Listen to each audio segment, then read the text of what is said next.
Thank you, Katie. Well, good morning and welcome to the Joint Agriculture, State and Public Lands and Water Resources Committee meeting. This will be our last meeting for the interim. Katie, could you please call the roll? Good morning, Madam Chairman. This is roll call for October 28th, 2024. Senator French. Here. Senator Hicks. Here. Senator Ide. Here. Senator Kolb. Present. Senator Larson. He was supposed to be online. Do we have him online? Not just yet. We don't have him as of yet. He may be joining us later. So for now, excused. Representative Allemand. Present. Representative Allred. Here. Representative Banks. Here. Representative Conrad. Here. Representative Crago. Here. Representative Davis. Here. Representative Slagle. Present. Representative Winter. Here. Co-Chairman Eklund. Here. Chairman Steinmetz. Here. We have a quorum. We have a quorum, so we will proceed on. I've asked Representative Slagle to lead us in a prayer this morning. Let's pray. Dear Lord, we just thank you for this beautiful morning. We thank you for this time that we're gathered together to do the business of the state. Lord, we just ask you to give us wisdom as we look at these different bills that we want to propose and introduce to the legislature. Just pray for your wisdom again. Pray that you bless this day. In Jesus' name we pray. Amen. Amen. And Senator French, would you lead us in the pledge? I pledge allegiance to the flag of the United States of America and to the republic for which it stands, one nation under God, indivisible, with liberty and justice for all.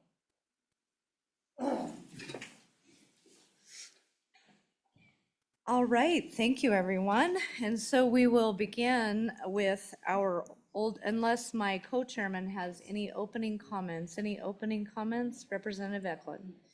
No. All right, none today, maybe by the end of the meeting. All right, so we'll go ahead and start with our first item of business, and that is the approval of minutes. Did everyone have a chance to read the minutes? I will, without objection, dispense with the reading of the minutes. Would I have a motion to approve the minutes? Moved. Moved by French, seconded by Slagle. Is there any discussion? Any discussion? Go ahead, Representative Conrad. Thank you, Chairman. Madam Chair, rather, just ensuring that Conrad's absence was denoted as excused. Go ahead and please say that again. Ensuring that Conrad's absence was denoted or would be denoted as excused. I thought it was. Can you please direct us to where, just on the front Yeah, page? Madam Chair, I don't see it. That's, Members not present. Let's check in with Anna and Katie, whoever handles that for us. That was an excused absence. Is that notated somewhere? Madam Chairman, that will be noted in any of the roll call votes for bills or anything else that the committee voted on that was a roll call. It'll be noted as excused in the minutes, but on the attendance page, it's just a matter of who is and is not present, and not a matter of excused or not excused. thank you. Does that suffice? Yes, ma'am. All right. With that, is there any more discussion? Discussion, seeing none. All those in favor, please say aye. Aye. Opposed, no. That motion has passed. We are on to our next item, which is temporary water use agreements, our old friend that we have seen several times. So we will have our good state engineer come forward if he would. He has proposed a few changes to the bill. I'm assuming that, oh, that's the stock growers, but he mentioned to me in the hallway he might have a couple of changes. And so we will begin there. Welcome to our good state engineer and Chris Brown. And if you could come forward, I'm not going to take us through this bill again unless you have questions for Anna. We've seen it several times. Is there anyone that needs staff to comment on this bill or refresh your memory on anything? All right, seeing none, we'll proceed on with the state engineer and go right ahead. Thank you, Madam Chair. Brandon Gebhardt, State Engineer. Chris Brown, Wyoming Attorney General's Office. Welcome, gentlemen. Thank you. First, I apologize for not having handed out the amendment before just now that you're receiving. But the intent of the amendment is to just clarify a couple of minor things I think we saw in some of the new language since the last meeting we had. And then let you have a chance to look at that. I can explain it, but it is, the first proposal is on page 3, the lines 9 through 13. That was modified since version 0.5 of this bill. And I just changed some of the wording from what that sentence in lines 9 through 13.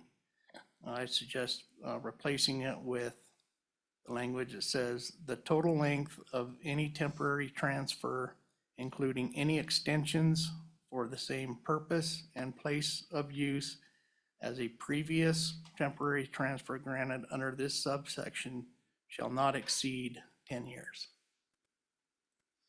All right. Did everyone get that? That looks like it cleans the language up a little bit, streamlines it a little bit. You might have had some help on that. I'm sure I did. All right.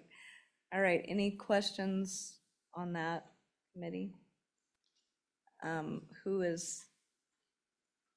Oh, online. We'll go online. I see a finger. Go ahead, Senator Larson. I think you're muted, Senator. We can't Oh hear you. my, thank you, Madam Okay. Chairman. I didn't have a comment. I think I had my thumb over the camera. Sorry. Oh, that's all right. Thank you. Good to see you, Senator Larson. Thank you. All Had right. troubles getting on. Okay, sorry about that. Okay. All right. Are there any questions? And then take us through your next amendment on page 4, I guess. We'll go ahead and go over that as well, your proposed amendment. Yeah, Madam Chair, all I'm suggesting with those amendments is including water before right when we talk about a junior right, just clarifying that it's junior water right. Okay, Both those changes are the same. pretty simple. All right. All right. And did you have any further comments on the bill today? Madam Chair, I did have just one other one. I'm trying to find my note, but there was a little bit of ambiguity, at least in my mind, of how do these changes impact previously approved agreements. So if we have one that has already been in place for 10 years, it doesn't expire until after this bill becomes effective. Is the intent then to not allow those previously approved agreements to not continue on, or will it allow them into this new 5-year and 10-year cycle? And so I didn't know what the intent of that, but I see some potential ambiguity with that. And if the intent is not to stop those that have been in place for 10 years with this new legislation, I could offer some language. If it is, then I think that's the way we interpret the changes that have been made so far.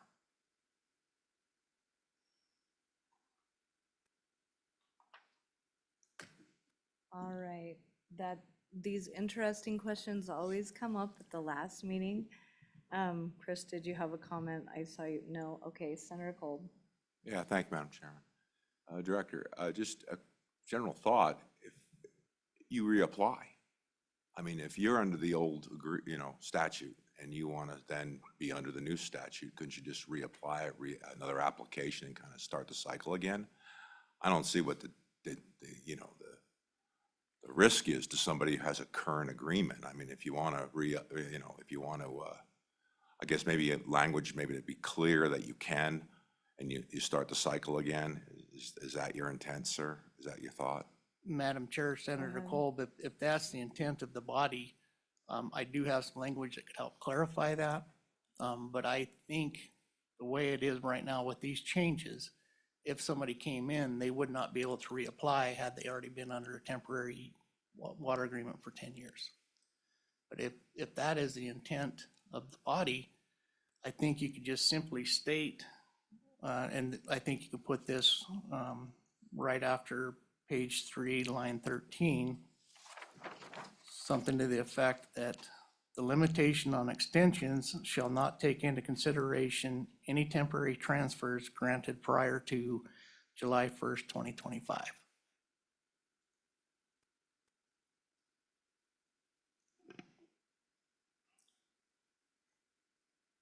Could you say that again?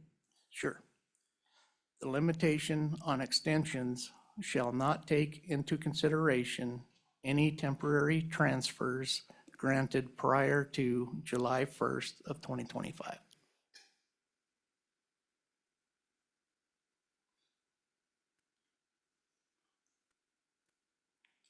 So this is a question for the committee, whether we want to grandfather those in or touch those leases. But I guess my question would be to Chris. I mean, we don't want to create an ex post facto law that goes back and reaches something that, I mean, we need to do that going forward, right? Madam Chair, I think that's true, and I don't think you necessarily do if you did incorporate some of the previous temporary water use agreements that were approved, and that's kind of why we're seeking some clarity with regard to this. If the intent isn't to include those previously granted temporary water use agreements, we want to make sure that they're excluded if that's the intent. So I think the language that the state engineer offered would do away with any potential question about ex post facto or any ambiguity with regard to how it's actually applied. So if the intent is not to include those, then I think the language the state engineer just offered clears that up. Follow-up would be then, say, just practically how something is working. You've got a temporary water use agreement in place. That comes to fruition at some point. When you reapply, then you're under the new law, but it wouldn't touch the existing temporary water use agreement. Is that how it would work, or is this grandfathering them in indefinitely to where they can keep reapplying and not fall under this ever? Madam Chair, in my opinion, I think the language simply makes the 10-year limit on extensions only apply to those agreements or those temporary water uses that come after January 1st, 2025. So I don't think it provides for some perpetual extension of those that existed before, because right now there's only a 2-year time limit on those that exist. We were simply, because the language now limits any extension to 10 years for any agreements or any temporary water uses that are granted under the subsection. We currently have agreements that are granted under the subsection. So we're just trying to provide some clarity for the state engineer. If I'm looking at any agreements for any period of time that have been granted by the state engineer under the subsection for the purpose of the 10-year extension limit, I'm only looking at those that starting on July 1st, 2025 going forward. Okay, that, Now, I would just wanna add, make sure. and I think you hit the nail on the head, but the 2-year time limit on the existing ones. So after their 2 years or 1 year, wherever they're at in that cycle, they're gonna have to reapply anyhow. So it doesn't go back and beyond the 2 years. So in 2 years, this would be a non-issue, but we do have this window that they could reapply. Exactly, okay. Just making absolutely positively sure. All right. Representative Slagle. Yeah, kind of a comment and question together. I thought when we were discussing this whole issue last couple times, the whole idea of a 10-year, basically a 10-year limit on this, and then the water right needs to be changed to something other than a temporary use if that's the case, because if you continue to reapply In the past, it's been every 2 years. Pretty soon, it really isn't a temporary permit, it's more of a permanent type permit. Is that what we're getting accomplished in this bill as you guys see it? Go ahead. Madam Chair, yes, I believe that that's what this is accomplishing. All right, any further questions for the state engineer? All right, seeing none, stick around just in case. Thank you. All right. Next up, we will see if there's any public comment. Come on down, Mr. Magagna. And it looks like the stock growers have provided an amendment for us. If you haven't had a chance to look it over. It's even typed big enough that I can read it without my glasses, so thank you for that. Welcome. Thank you, Madam Chair. Jim McGaggan with the Wyoming Stock Growers Association. And this really addresses the issue that Representative Slagle just raised, I believe. The bill as it's written says 10-year period with no successive period to exceed 5 years and total length 10 years. But what happens after that?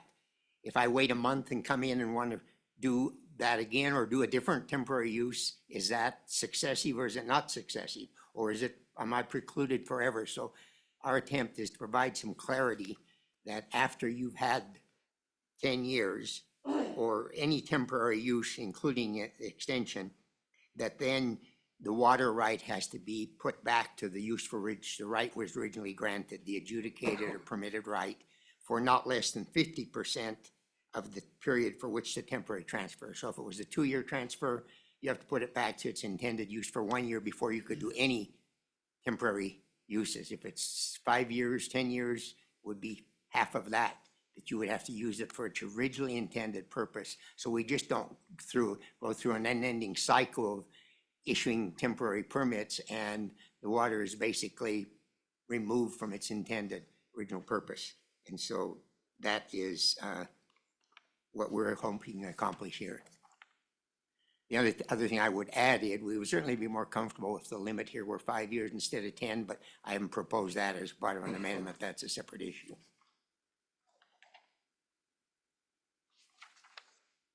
All right, any questions for Mr. Magagna?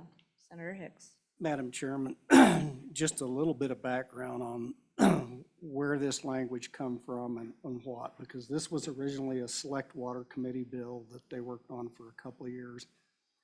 And the purpose of the 10 years was to put a mandatory duty upon the state engineer at that point in time to make a determination as to whether this is a permanent transfer or not a permanent transfer.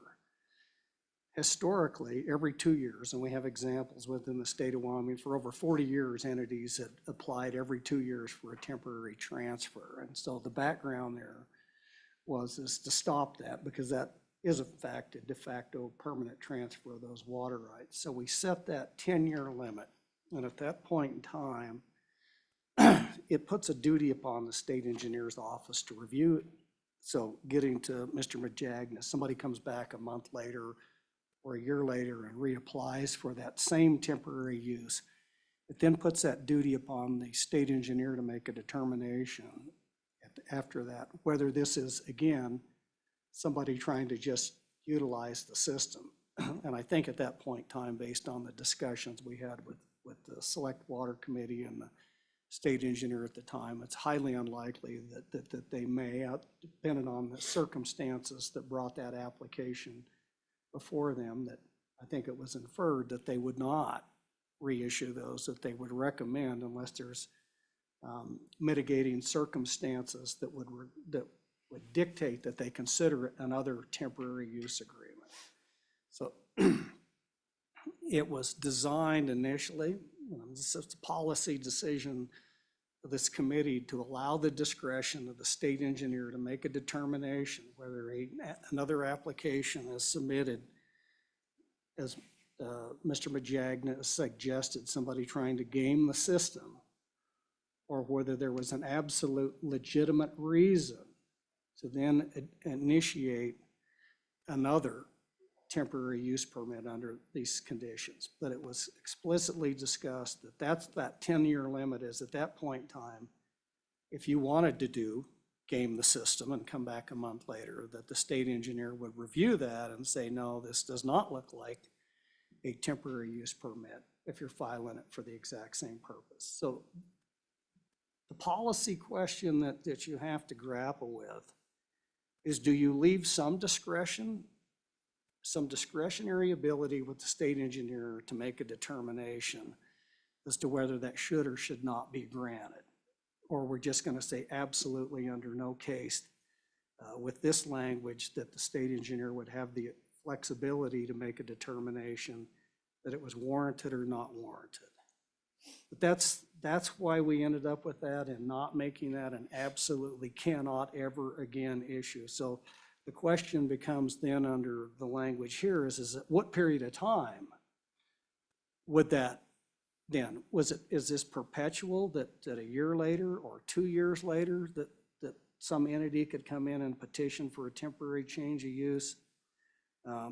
Or is it forever back tied to the land? So it's a policy discussion. You leave some discretion.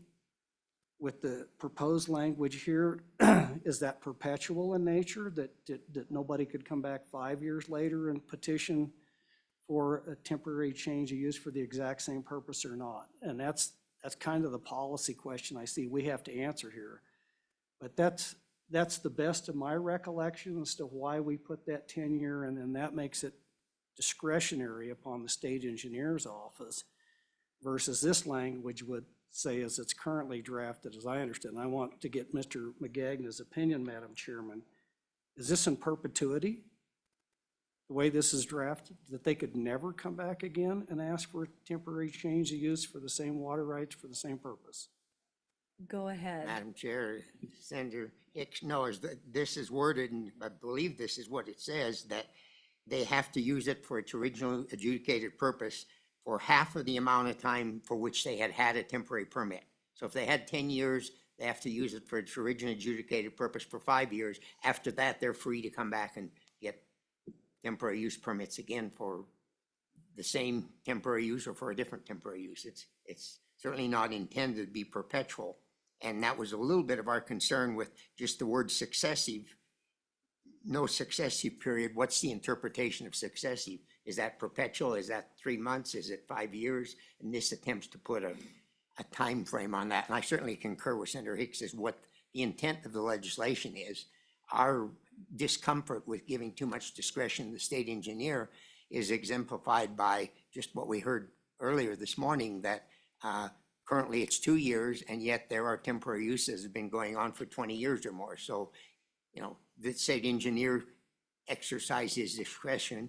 Our view would be that that is too much discretion to give to the state engineer for that length of a period of time or unlimited period of time. Yeah, Madam All Chairman, right, if I may. go ahead, Senator Hicks. So that's part of the issue that brought this legislation to initially, because the state engineer had no discretion under the law. In other words, there was nothing to allow him to have the discretion to say 40 years is a perpetual transfer. The way the law was crafted, he had no duty other than to reissue those as long as there wasn't any violation of law or any injury associated with that transfer. So the duty was then that if you met all the criteria, you had to reissue that every 2 years, every consecutive 2 years. What this was designed to do is say, no, after 10 years, you got to make a decision. And so again, under the previous statutory framework, that's the reason that it went on for 40 years. It's because there was no discretion for the state engineer to be able to say, no, this is a permanent transfer. So it was, again, to try to interject some discretion where none existed before was a complete duty of the state engineer to issue. So it can cut both ways. Madam Chair, certainly can. Our concern is that there needs to be some requirement that the water be utilized for the purpose for which the water right was granted after some period of time. And if that can't be accomplished, then we have processes in the statutes today for coming in and petitioning for a permanent transfer of use. transfer of point of diversion, and those processes should be used if it's critical that there be no break in the temporary use permit even after 10 years. All right, thank you. Any further questions for Mr. McGagna? Senator Ide. Thank you, Madam Chair. Just a quick question.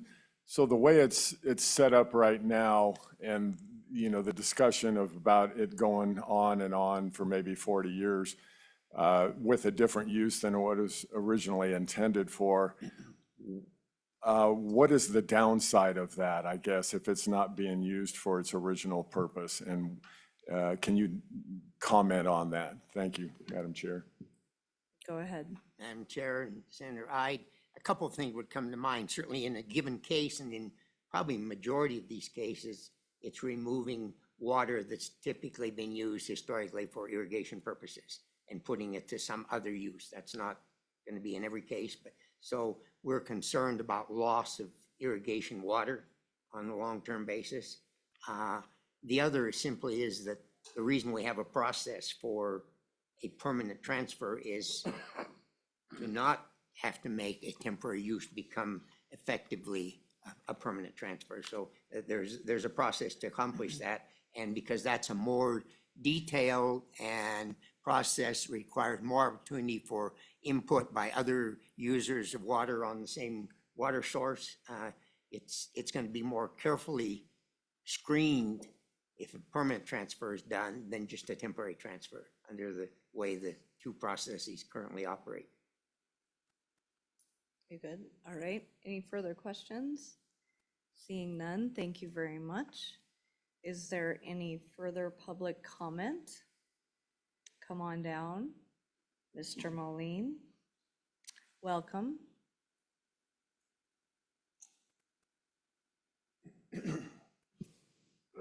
Madam Chairman, Brett Moline, Wyoming Farm Bureau Federation. I really appreciate the changes that were made to this draft to make sure that the current water users are held whole. And one of the thoughts that just came to my mind is that I don't know, maybe Senator Hicks can explain this to me, but as it's written now, if Moline Ranch wanted to do a temporary change in use to Hicks Enterprises, and we do it for 10 years, okay, that's outlined here, we can do it for 10 years. It would not preclude if in 50 years, Moline Enterprises wants to do a temporary change in use to Hicks Enterprises. A long time down into the future, it doesn't permanently, but it allows the discretion of the state engineer to say, okay, you can't do it you can do it for 10 years, then you have to wait some time before you can do it again. Is that kind of the way, Madam Chairman, is that kind of what's anticipated with this? That is my understanding. Go ahead, Senator Hicks. Well, I might phone a friend, but my recollection of the discussions that we had on this very issue, and a very robust discussion was to allow some discretion. Circumstances change, but clearly it was the intent, again, to put the duty upon the state engineer to say, look, you're just asking for a permanent change through using temporary change of use.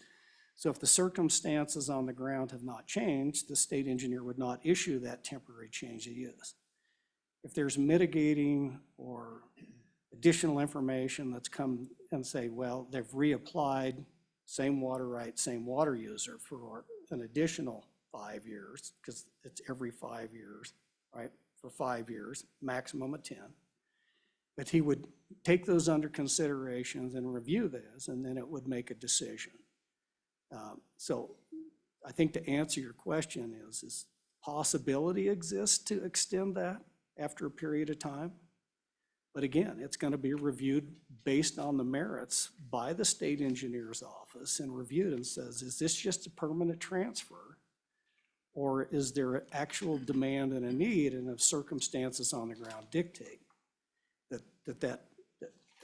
So let's keep in mind what we're talking about here. This is as then I think Mr. McGagnon characterized, most of these are agricultural water users that have a use of factory right to exercise that water right. And if they choose under voluntary circumstances to enter into a 5-year agreement with another entity that wants to utilize that water, and they go through the whole public process, understanding they typically monetize this.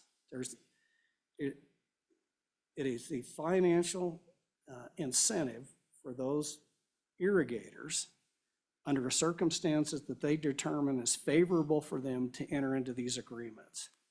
What we don't want to do, and what we've tried to preclude, is that perpetual nature that it was actually an actual. So under the scenario that Mr. Moline describes, as Industry X for 10 years has exercised a temporary water use agreement with irrigator A. And at the end of 10 years, they say, well, this has been very beneficial, we want to do this again. They could petition the state engineer's office to do another 5-year extension of that same. He will then have to review that because it says not to exceed 10 years, right? It's a duty now that he has to review that application. If the circumstances on the ground are exactly the same, then I don't see where the state engineer's office, based on the statutory construct here that says it's a 10 years, could reissue that temporary water use.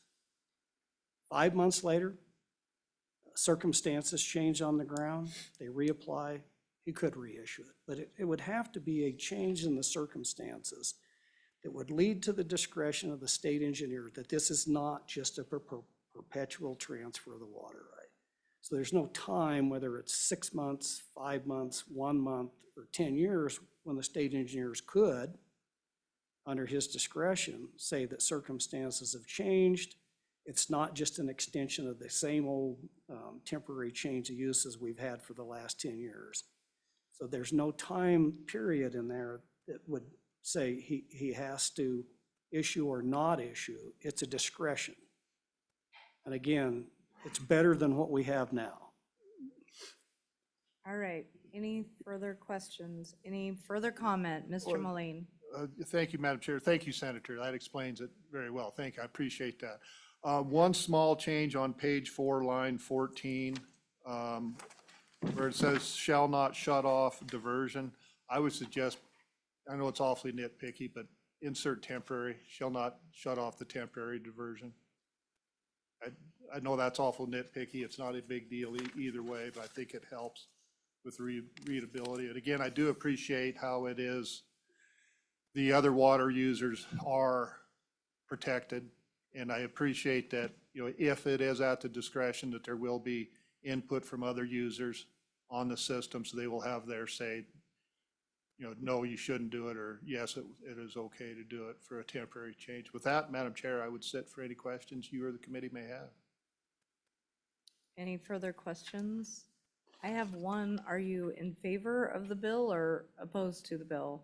Seems like we've gone around the mulberry bush quite a bit. Madam Chair, but I can stand behind this bill. Okay, It alleviated my concerns about the harming other users. So it can go forward with my permission. with your permission. Thank you very much. Thank you. All right, seeing no further questions, is there any further public comment on temporary water use agreement amendments? Ms. Kennedy, welcome to the Ag Committee.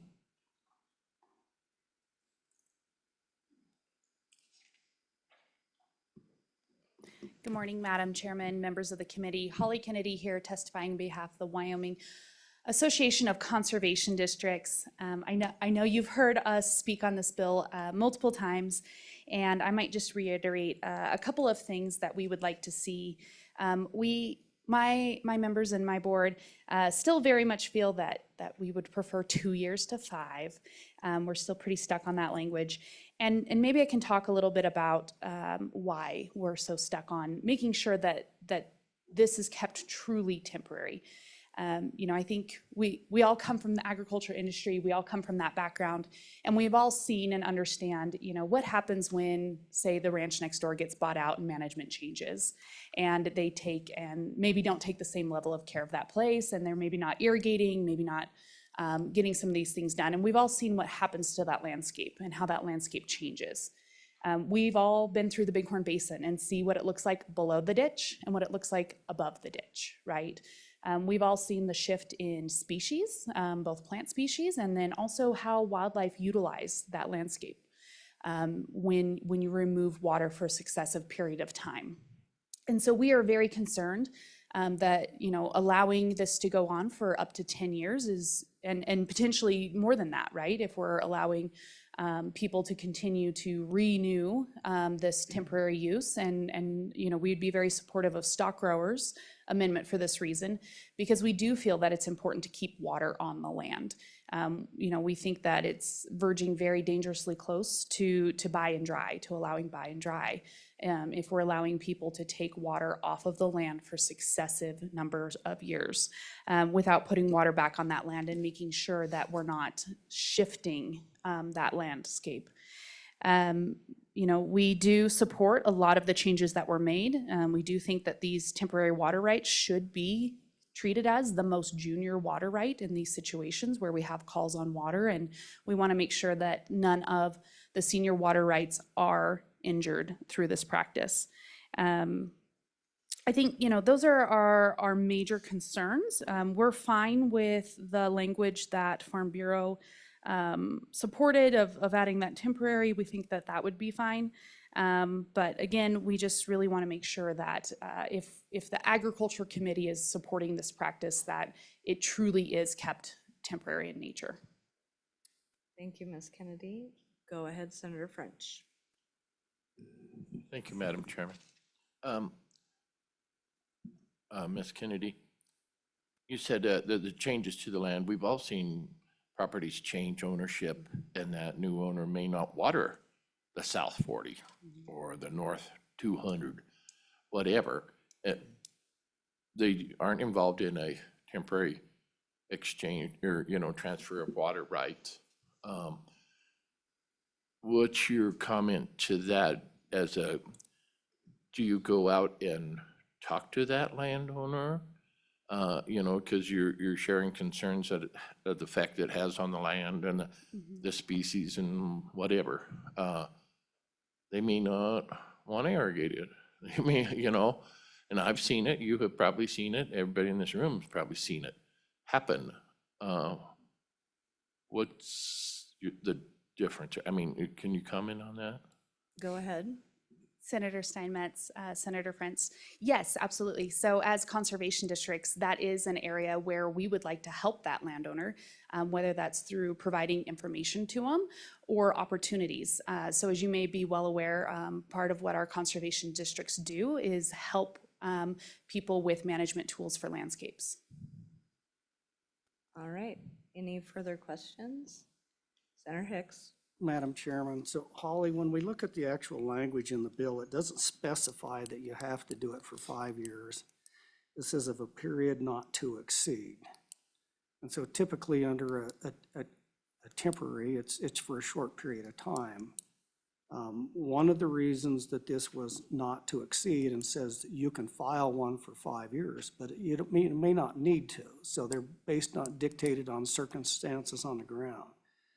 But one of the reasons, again, just some edification for the committee and folks on here, if you do it every 2 years and you move it back to that, it requires a mandatory duty of a state agency to go on there and review that every 2 years, every 2 years, every 2 years.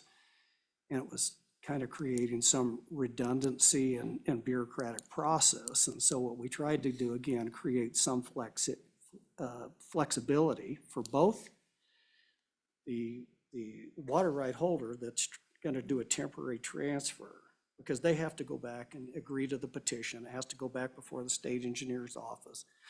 So what we tried to do is create some efficiencies in government by saying up to 5 years. You don't have to file for 5 years. It could be a 1 year. And I'm very familiar But there are a number of circumstances during drought years, and a municipality in my area just does it on a one-year basis. If it's not a drought, their junior water rights are satisfied, so they filed for a one-year temporary change of use. That's contemplated here, but the reason that we had the 5 years is to say, look, if it is really, you're looking at a 5-year temporary transfer until this other entity, could be a municipality, could be a construction company, it could be heavy industry, could be a number of other entities. So it's really, rather than creating a redundant process that every 2 years we got to repetition the state engineer's office, can we provide just a reasonable amount of flexibility in there, not to basically create more government for the purposes of just reviewing something that was under the current practice an automatic. We go back to the 2 years with the 10 years maximum, it's still kind of an automatic. Every 2 years you could go in there and do that. So that was part of the rationale to do that, is just not to create a redundant process that takes up both the petitioner and the water rights holder, and then the state agency for having to review these applications every 2 years. It provides that time frame of discretionary, not to exceed 5 years. And so does that alleviate some of the organizations? It doesn't say you have to apply for 5 years, but it's a maximum of 5 years, and for the reasons I described. Go ahead. Senator Steinmetz, Senator Hicks.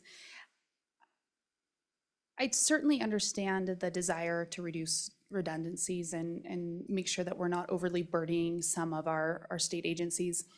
But I don't know as I feel the need or see the need for this committee to make it easier for people, to make the process easier. I think our water rights are some of our most closely held rights in the state, and they're very important to our industries and especially to our agricultural folks. And I do think that it's something that requires a good amount of oversight.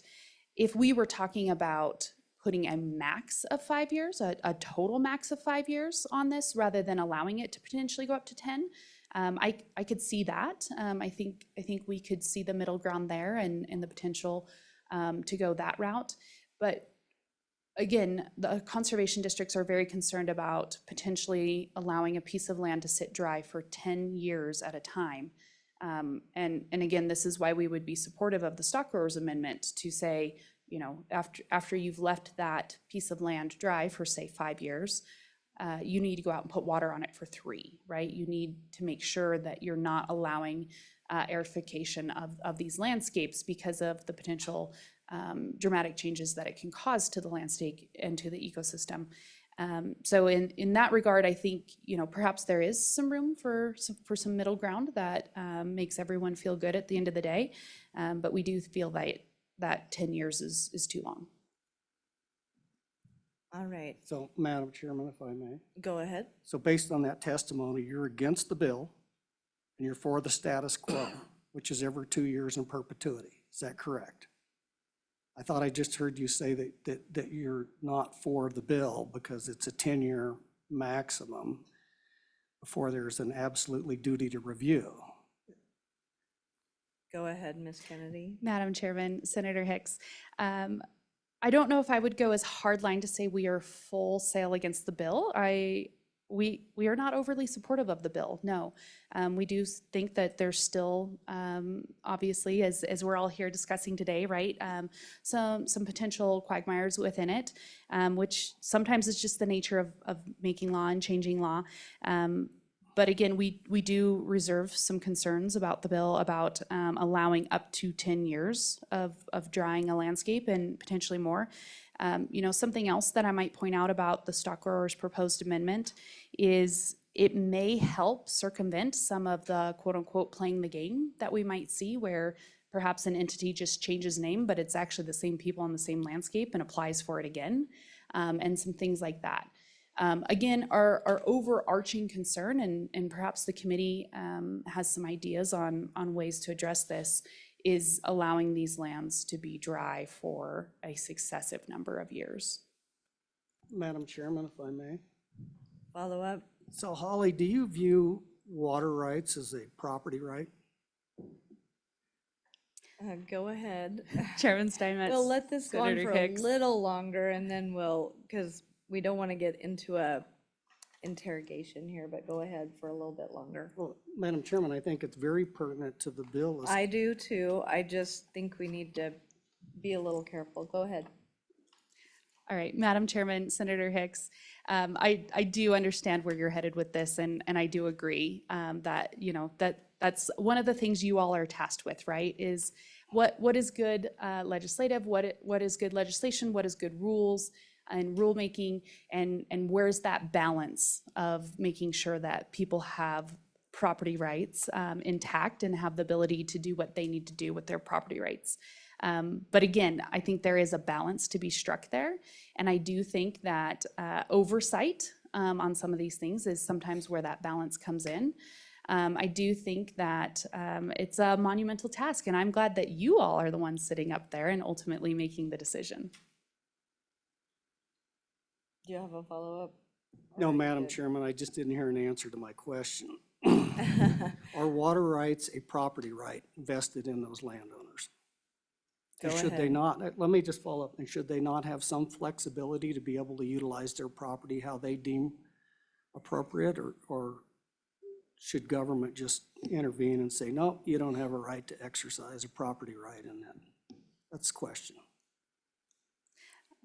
Chairman Steinmetz, Senator Hicks, you know, it's ironic that I'm the one getting grilled on this instead of Farm Bureau, because usually they're the hardliners. Just thought I'd throw them under the bus while we're all here. No. You stepped out of the room. while Chairman, you- Oh, that was thank you. You don't have to convenient. answer You that. missed the punch one Yeah. on that one. No, So- I do appreciate all of your time and attention to property rights. As you all well know, I can throw Farm Bureau under the bus easily because I came from there and have my roots there. And yes, property rights are something to be taken very seriously. But again, you know, today we're not specifically talking about property rights. We're talking about something that's a lot broader and affects a lot more things. So again, from the Conservation District standpoint, just concerned about, you know, potential harm to lands.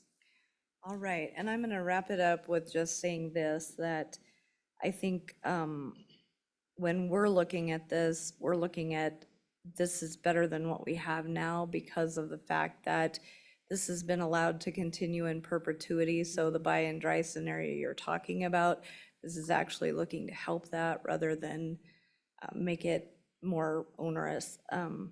So that is the intent and direction of the bill, and would be glad to have more conversation with your members about that.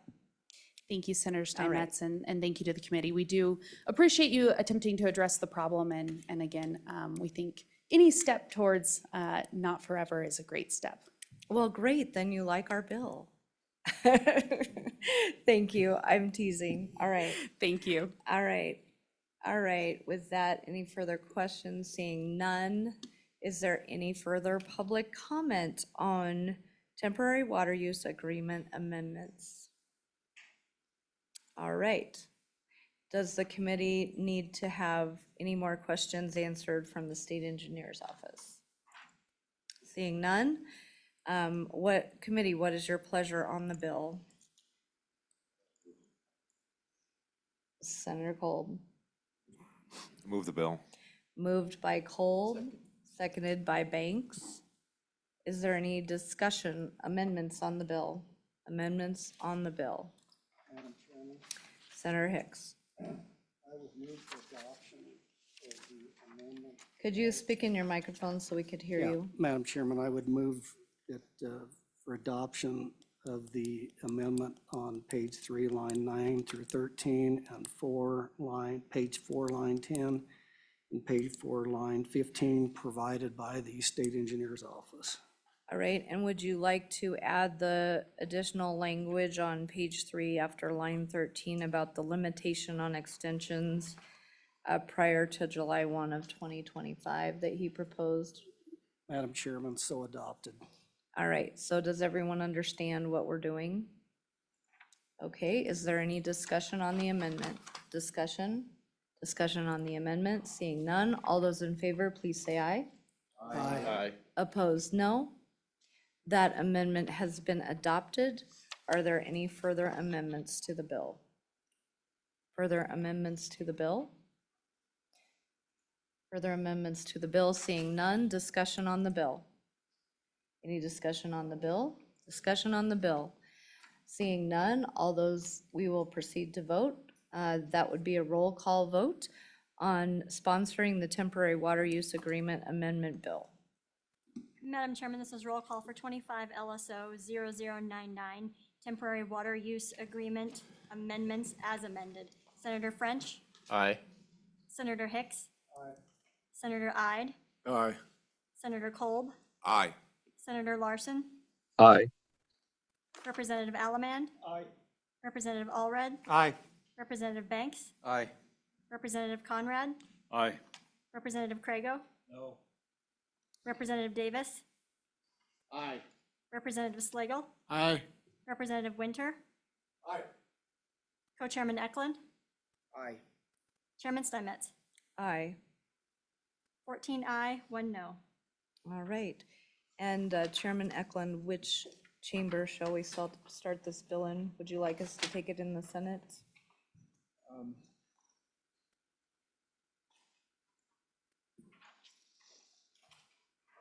So the way the bill died last time was in the House side Mhm. during the committee.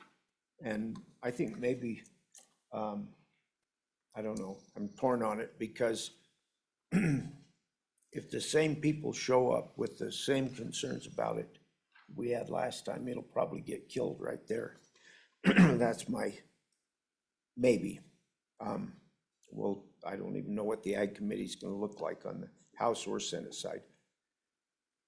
More than likely, the bill and the need for it can best be explained by the state engineer and the water development, the select water committee. So I don't know what to say. I would say it's been pushed hardest by the Senate side, and maybe you just go like that. Anna direction. has her hand up. Let's hear what she has to say, Mr. Chairman. Madam Chairwoman, you can make this determination later too. If you want to discuss it at a later time, we can decide later on. All right, we can decide later on. Thank you, Anna, for that input for us. All right, we will decide that later on. Our next topic will be eminent domain. We will start out with our LSO staff going over the bills, and then we have had some help from Karen Bud Fallon and her law office on this bill, since they have extensively worked with this, but we'll start out with Anna going over a few of the changes that she has made, because we have obviously developed this bill over 2 interims. And then I would remind the committee not to confuse anyone, but we had the discussion in Rock Springs about the use of eminent domain for carbon capture, and I had told you I would reach out to the Minerals Committee, and if they weren't doing anything on that, we would provide a vehicle for you to consider. That there's nothing that says we have to pass the carbon capture eminent domain bill, but it was a topic for discussion, and I wanted to follow through on that commitment we made to you. So Anna, go ahead and take us through our eminent domain bill, energy collector systems first. We'll take that topic first and then deal with the carbon capture second. Madam Chairman. Go ahead, Senator Hicks. Make an inquiry. Yes. Could you recap the actions of the committee from our meeting in Buffalo regarding, because there was 2 bills that dealt with eminent domain and collection systems, and just for my edification, maybe those people in the audience, is what actions did we take, and so where are we at with those, if you would, please? Yes, thank you, Senator Hicks, for that inquiry. We passed the bill which disallowed for private entities to use eminent domain. That was something that the committee passed, and then the committee directive was to go back and work this bill a little bit harder. So it will be up to the committee which bill they would choose as a vehicle. Remember, the bill that we did decide to sponsor, and we have sent them both forward before, so that the legislature would have their choice of which they would like to proceed with. The bill that we decided to sponsor does eliminate the section in statute that the bill we're considering attaches to. So we will have to, at some point, decide on one or the other. Does that answer your question? Thank you, Madam Chairman. Yes. Clarifies that we do have one bill draft that this committee has already agreed to sponsor. Yes, please speak into your microphone. We're having trouble hearing you.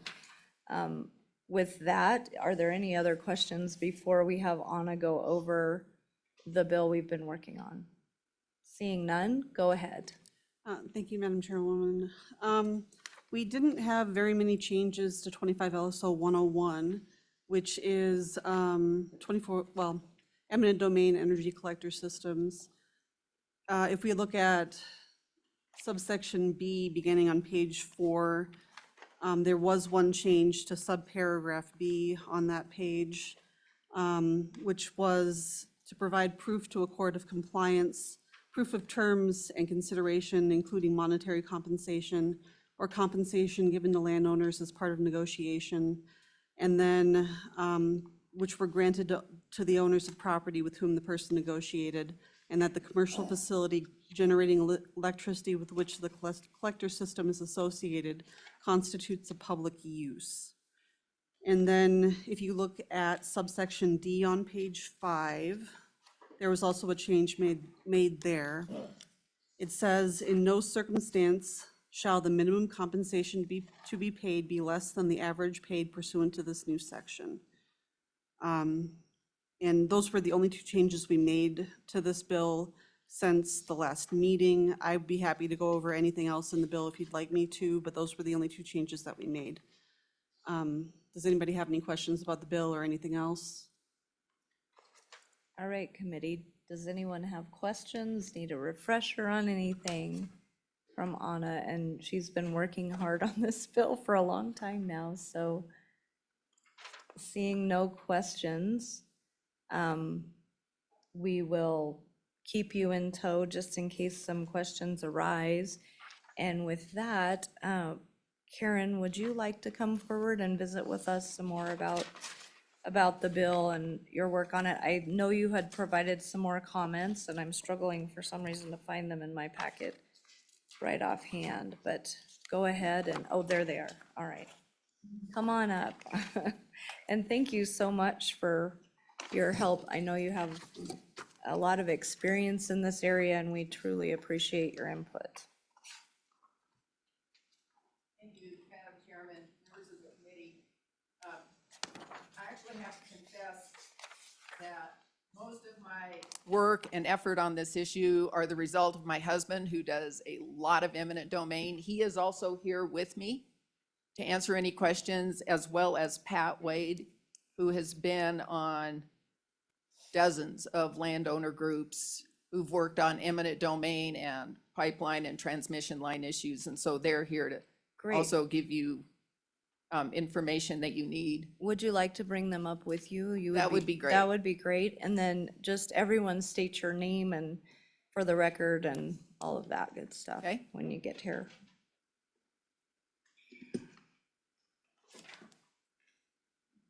Welcome, gentlemen.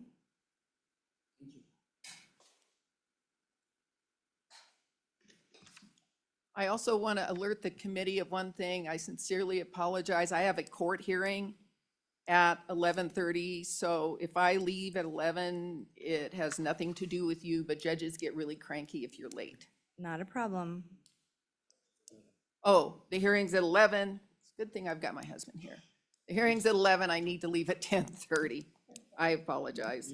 Well, you're up first, so go right ahead. All right. And we'll get you on your way. Thank you very much. I appreciate your explanation that the committee can work both bills at the same time. We've worked hard. Jim McGagnon started a bill looking at an 85-15 sort of 50% split years ago. This issue of eminent domain for collector lines has been a topic since wind farms first showed up in Wyoming. And we've never been able to do anything about it. The legislature did finally pass, and the governor signed a bill limiting eminent domain. But as you know, that sunsetted.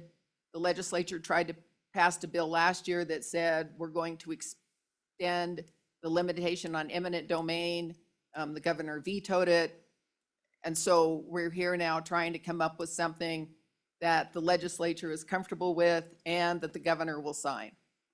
And so in my view, this, I don't know if I want to use the word compromise, but the idea that a company has to fairly deal with and fairly negotiate with 85% of the landowners or 85% of the land, and I would actually urge you to strike that or on page 3 and make it an and, so that a company doesn't just go and talk to one big landowner and leave all the little landowners out in the cold. I think that's fair. But as you know, and as anyone that ever has complained to you will say, is that if a company has the power of eminent domain and a landowner has zero ability to say no, then all of your bargaining leverage is lost. That's not just bargaining leverage on price.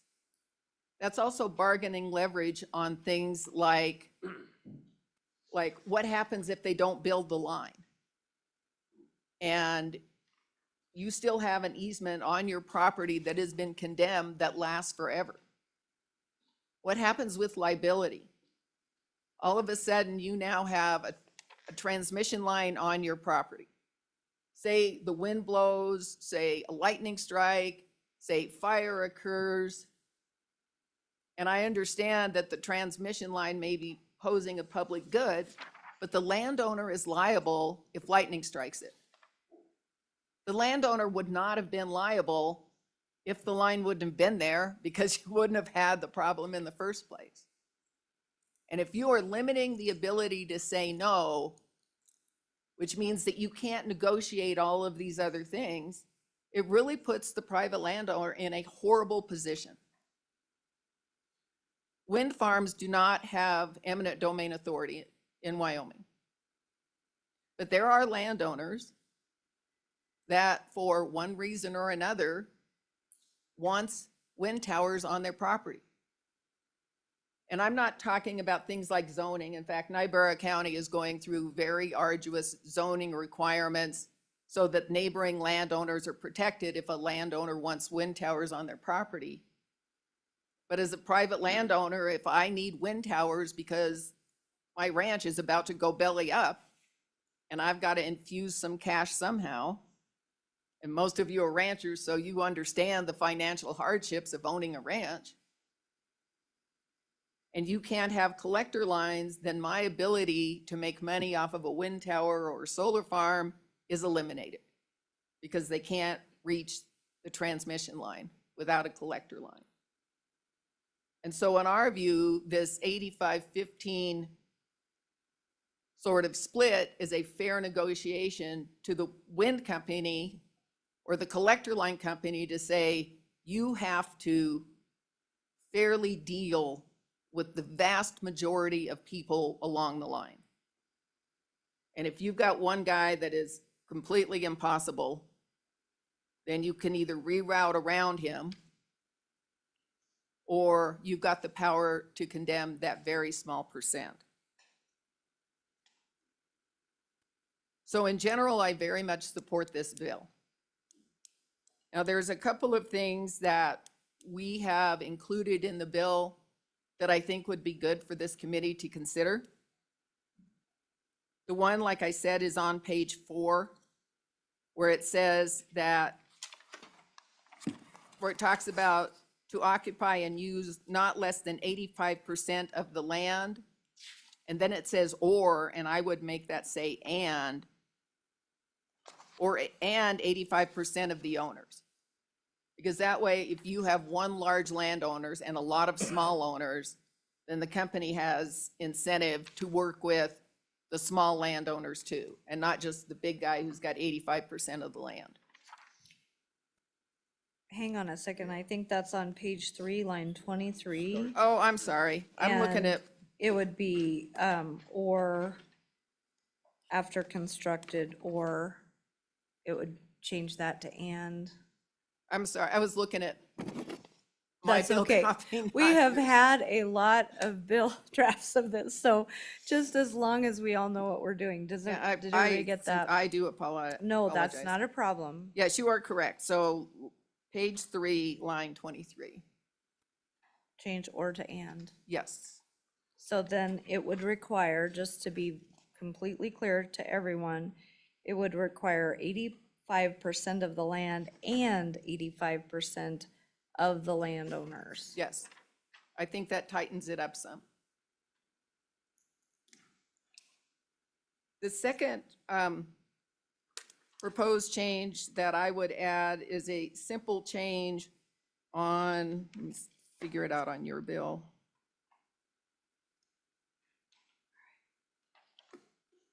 It's small Roman numeral. There's 2.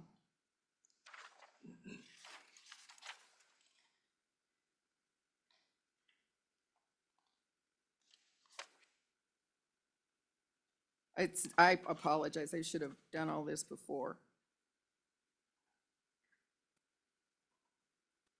Okay, so it's B, Roman numeral 3. Okay, and do you have a page on that? I'm working at getting there.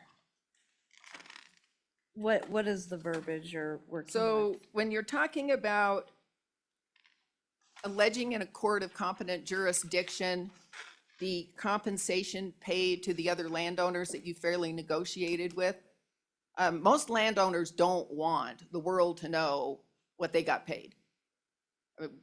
And so my suggestion would be including an in-camera review of the compensation, because that means only the court knows it and it's not in a public document. If a company, I'm sorry, Anna. I'm still having trouble finding where Pardon? that language is. Go ahead.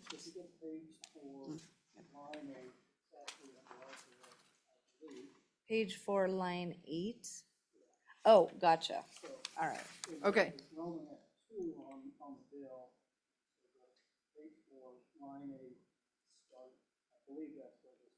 Yes, on number B. Letter B. Yeah. Okay, gotcha. Okay, gotcha. Thank So you. it says, all terms and consideration, including monetary compensation or compensation given to landowners. Rather than having the compensation appear in a publicly available document, I think the compensation should be included for an in-camera review for the judge. Because most private landowners don't want what they get paid for anything in the public record. Right. Courts do in-camera review all the time. That's not going to be foreign to a judge. And so if you include all terms and compensation terms,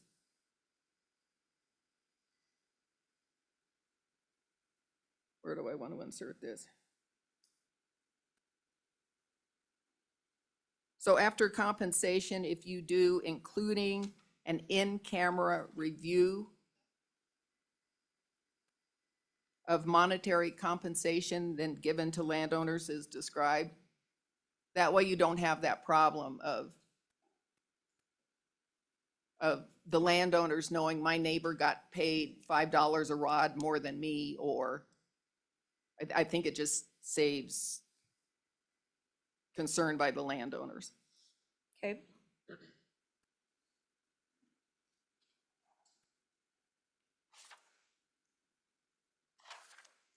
All right, the other 2 bigger proposals that we'd have, I'd like to turn over to Frank and Pat to explain. One of them concerns the liability associated with getting one of these collector lines on your property.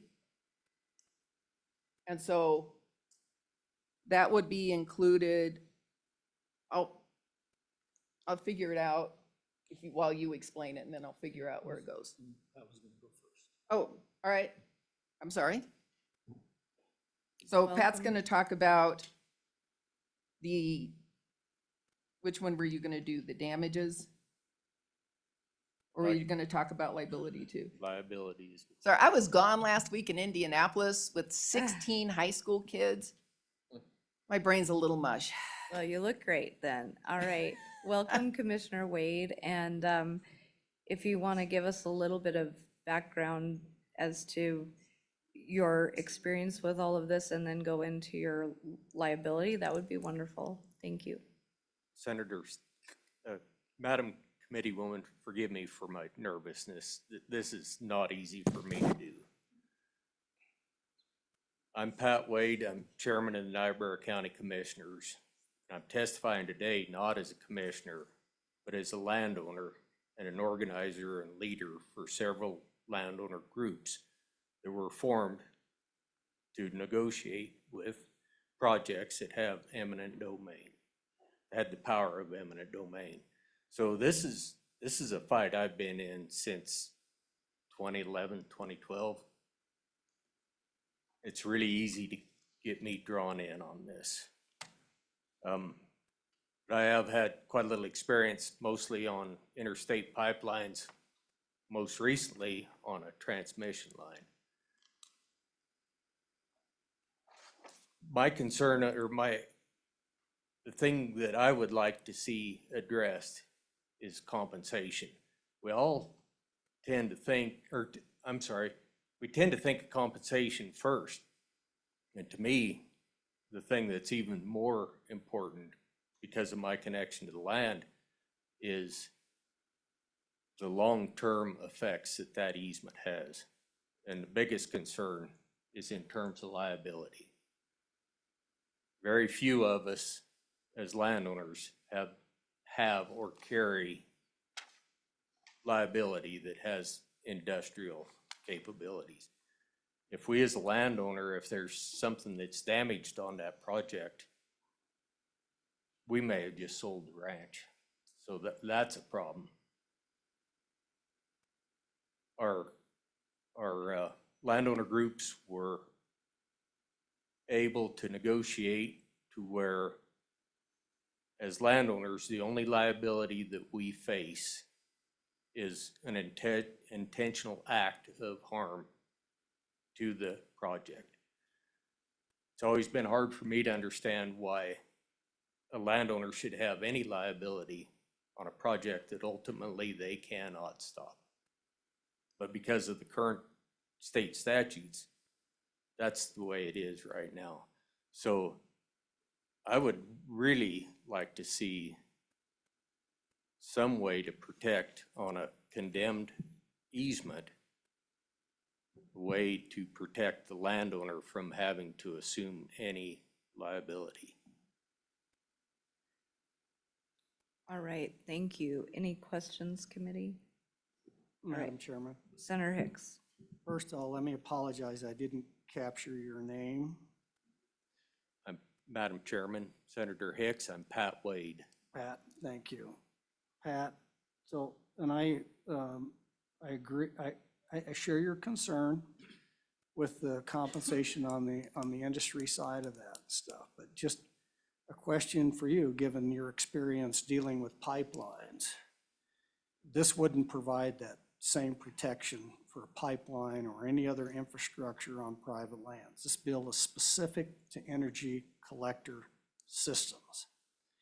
So would you like to see that discussion expanded, is the question, to include all uses of eminent domain for the purposes of the insurance component that you talked about, industrial insurance liability versus your normal ranch insurance? Go ahead. Madam Chairwoman, Senator Hicks, that is something I would like to see in the long term. Right now, we're seeing way more wind and solar development. It is something I would like to see in the future. All right. All right. Proceed on along if you'd like to phone a friend or keep going. I'm Frank Fallon with Bud Fallon Law Offices, and we also run cows and have land in 2 or 3 places in Wyoming. So we've worked on these issues for a long time, both as attorneys and as landowners. And I'm sorry, I was supposed to say, Madam Chairman. I forget, I get a little nervous sometimes too. I don't know, if you're in front of a court, it's just one person. When you're in front of a panel, it's a whole bunch of people. So at any rate, we have worked on this issue for a long time. And like Pat said, it's not just about compensation. And we actually feel like in Wyoming, for an easement for partial takings, relative to most states, we have pretty good compensation standards. But we have on the issue of the easement and what your family is going to live with for the next 30 or 70 years, that's an area we really could use some help with. And so as working with the landowner groups, and when we have enough miles put together that we can spread our cost, one of the things that we're really looking at is if price wasn't an issue and the parties were equal and the state hadn't changed the playing field by taking away our ability to say no, which, like Karen said, that's really all your bargaining leverage. If the state wasn't involved, hadn't changed that playing field, then what are the types of things you would try to have in your easement? Because with your easement, it's governing a relationship that's going to go on usually the rest of your life and the rest of your kids' life. And so so we're trying to think, if we had equal bargaining power, what are some of the most important issues we would like to have in our easement? And there's actually a lot of them. We picked 2 that we thought are pretty important for this bill. And one of them is exactly like Karen and Pat were talking about, is the issue of the relative liabilities. Both when we would be liable as the landowner, when we would be liable to, to an easement holder, and also when they would be liable to us. And so one of the first issues is, you tell landowners, it's basic property law that once they have an easement, they have a property right. And if you or someone that works for you or somebody that's out there, because of you, somebody you're potentially responsible for, manages to harm it, then you could be liable. And that, so like there's a lot of different types of accidents that can happen. I've had it on our own place where, where somebody made a mistake and didn't call one call. And, just somebody that worked for us. Or we had, know of another one not long ago where somebody called one call and hit a buried power line anyway. And so that all exposes you to potential liability.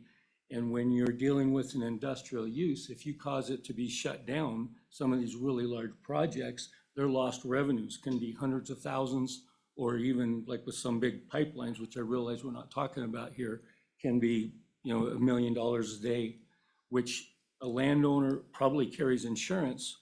He carries ag size insurance. And your typical landowner cannot carry insurance that would mitigate the worst case scenario of damaging an industrial use. So we work hard on language that says we have to limit our liability in the agreement as a condition of the grant, because that's the only way we're really going to be able to do it. And I have to say, most companies, when you explain that to them and you say, look, you're a big entity, you're in that industry, you can mitigate that type of risk, and we can't. And so most companies are really good about it. There are a few that will condemn you over it, and those are the ones we need help with. It's a little bit like on the issue of condemnation in general. It's not there because of most landowners. The argument is the 1 or 2 unreasonable landowners is the justification for having condemnation. And what we don't have in the law is things that keep that unreasonable company, which is the minority, not the majority of them, but it's the sideboards that keep that unreasonable company from treating everybody starting at day one like they are that unreasonable landowner. And we've had it both ways. We have companies that bend over backwards. They truly do, never have to condemn. But we also have companies that day one, it's part of the leverage, it's part of what you're dealing with, and then it makes it very challenging for a landowner. And so, that's kind of the background behind it. When we have large landowner groups, we're usually able to get most or all of this in, plus a lot of other provisions. When you're dealing with like a collector line that's likely to be much shorter, you're not going to be able to put together 100 miles worth of landowners. You're not going to be able to have that broad deal where you can kind of, spread your cost over those miles so that you can negotiate through, a 30-page easement that has a lot of stuff protecting landowners. So the other area that we included in here is on the issue of abandonment.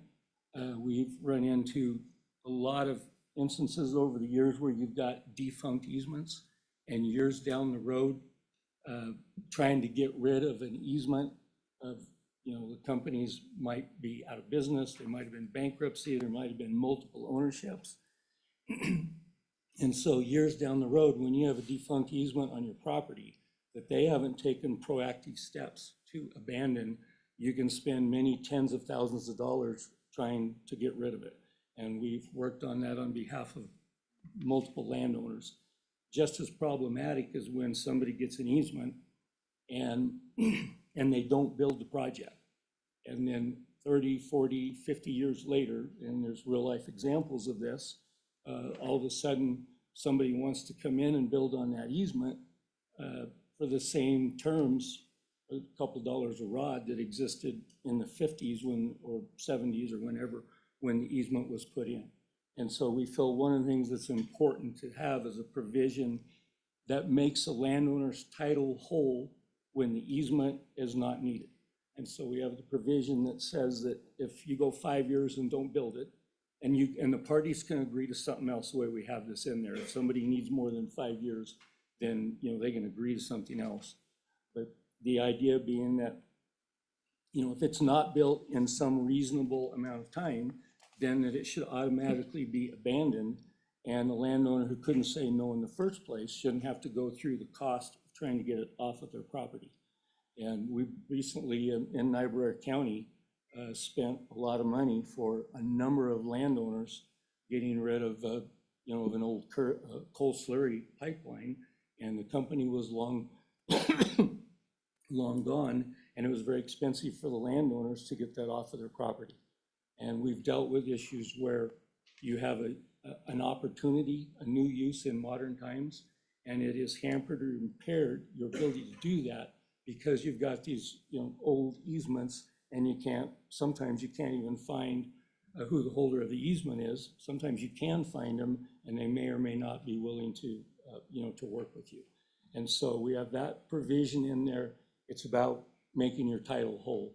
And we usually tell landowners, if you're going to give somebody a grant of rights in your property, then one of the things you should have is a strategy regarding how you're going to get your title whole someday when the use is no longer needed. And I can't really think of anything else to bother you with at the moment. All right, well, thank you for that, both of you. So one thing, just to help the committee, you've provided a document for us. Is the language that you're speaking about on page 4 of that document? In blue. We don't have color, so I'm assuming that's the underlined portion. Yes, it's 3, paragraph C, subparagraph little I, little 2I, little 3I, and little 4. Okay, ID. gotcha. Yes, that's what I had circled, so. Okay, yes. We're on the same page. Did the committee find that in your materials? It's on page 4, and then it's the underlined subsection under section 3.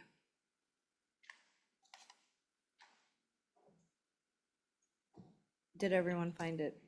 All right.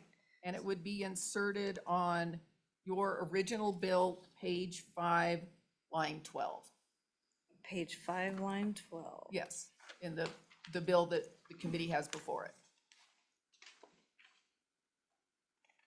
I am not seeing, hang on just 1 minute while we catch up and figure that out, because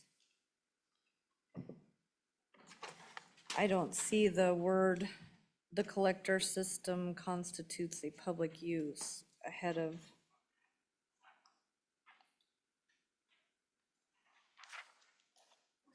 Madam Chairman, that's on the bottom of page 4. Go ahead. That's on the bottom of page 4. Oh, okay, so then this would insert where, Anna? Bottom of page 4, line 23, looks like. Bottom of page 4, line, yes, I think that's correct. It would, so did the committee get that? It'd be bottom of page 4. It would insert there. All right. All right, any questions, committee? Questions? Center-eyed? Thank you, Madam Chair. Thank you, Mr. and Mrs. Fallon and Pat Wade. Thanks for being here. As you know, I voiced my negative thoughts to this bill at the last committee meeting. And while you guys are still up here, I've studied a lot more, and I still feel the same way.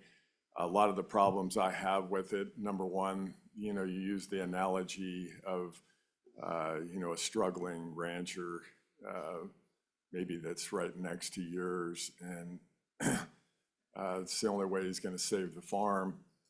I don't like the way they save the farm, number one, taxpayer subsidies. Like I said before, and you probably all heard me, I had a meeting with Rocky Mountain Power, the president of Rocky Mountain Power and his lieutenants, and I just asked him one question: would we see any of these wind farms on the landscape if they weren't getting, you know, subsidized by the taxpayers?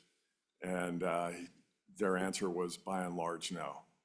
So the corporate welfare involved in a lot of this is where I have a lot of problems with even discussing these. I like the first bill that, you know, I'm an absolute, I think property rights are absolute. I think they're inalienable.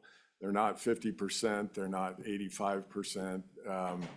That's where I stand on this. And I just want you guys to know that I just don't like the bill for that reason. It's just, it's a taking from somebody. And they're the minority. When we're set up as a republic where you're supposed to protect the minority. And I think that with that, you know, maybe it is a misfortune to the person that wants, you know, the windmills on their farm, but it's a misfortune to take something from somebody to get that as well. So I'll get off my soapbox here, but those are the issues I have. I just think that property rights are inalienable. They're absolute. Thank you. All right. I was going to call you senator already, but Representative Craigo. Thank you, Madam Chairman. So I just had a quick question for either one of you two on the in-camera part. If we use the language in camera, is that going to prevent opposing party from reviewing that information? Because typically that's what in camera means. If I submit something in camera, opposing party can't look at that information, verify that it's true. You wouldn't be able to use it in trial. I'm not sure that's where we really want to go. I wonder if language under seal or something along that terminology would be better, because it still would prevent the public from seeing it, but at least opposing counsel and their clients could look at that and verify that it was true or not. Otherwise, you wouldn't be able to do that. Am I thinking correctly there?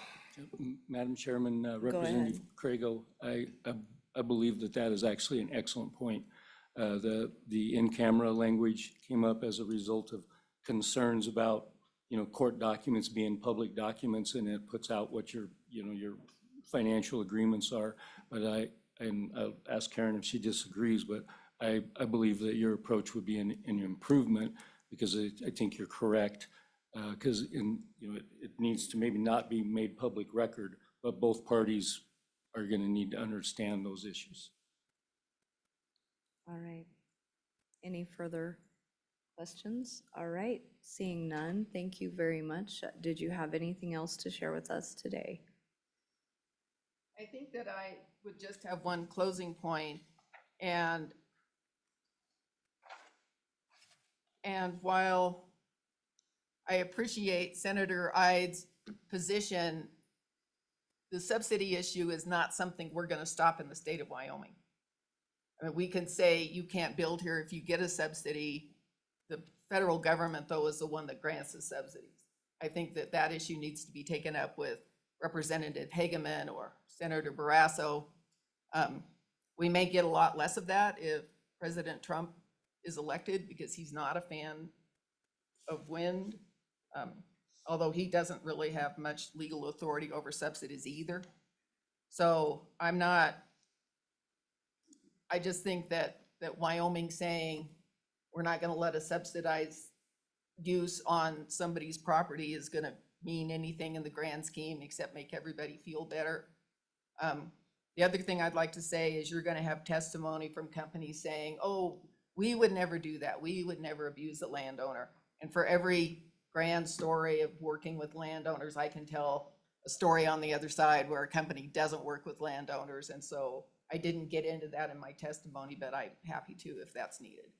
Okay, and I would like to, just before everyone jumps in, just make one comment, and that is, this doesn't preclude us if for some reason this bill doesn't make it from working on a bill. It would have to be a personal bill at this point on minimum easement standards.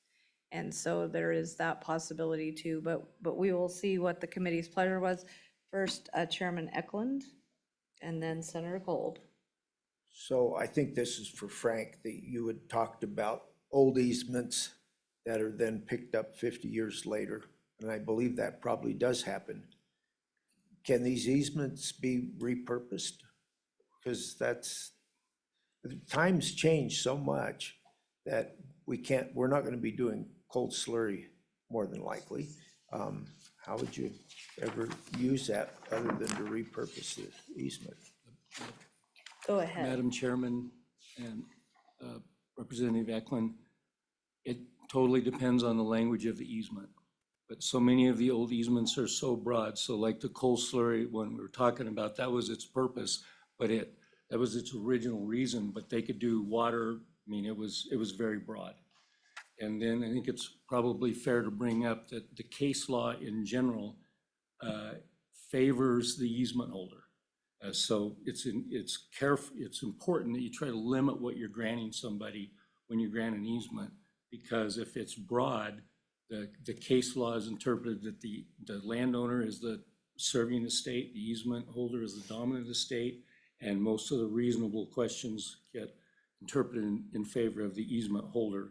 And so like the particular one I brought up, it wouldn't have to be repurposed. It was so broad that somebody could use it for a lot of things. And on, like those old easements, we have some on property that we've acquired that lets more lines come in today at $1 a rod. And the way the case law has gone is, that's held up. And so as times have changed, the scope and the breadth of these easements tend to change. And so that's why we believe these amendments are important, so that you don't have something going on 20 years from now that you could have never fathomed at the time you were granting the easement. All right, are you good? All right, Senator Kolb. Yeah, thank you, Madam Chairman. Well, thank you for the information. I can tell you, seems like a shotgun got shot out there about everything you're talking about, all right? I mean, it ranged from soup to nuts. We have, all the way from someone digging up some utility easement lines and somehow not being responsible for that, to one call who has responsibility for that. So I'm really confused about where you're focusing your energy. I mean, maybe it was just broad conversation, but this bill just deals with what the bill deals with, not these other things. Now, I'd like to, so you're good with what this bill deals with, I guess, is my first question.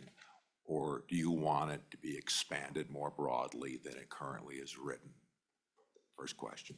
Go ahead. So, Madam Chairman, Senator Kolb, I think I would share with Pat is that the concepts we're putting in here, we would love to see in condemnation, generally speaking across the law, because I think they're good sideboards when the one party has less bargaining leverage. I don't know if that's the world we live in. You know, I would leave that part up to you folks, but you know, whether or not it can be spread to everything. But, you know, obviously we would like that, but in the meantime, we were dealing with, you know, this bill and understanding that a moratorium was previously vetoed. And I think we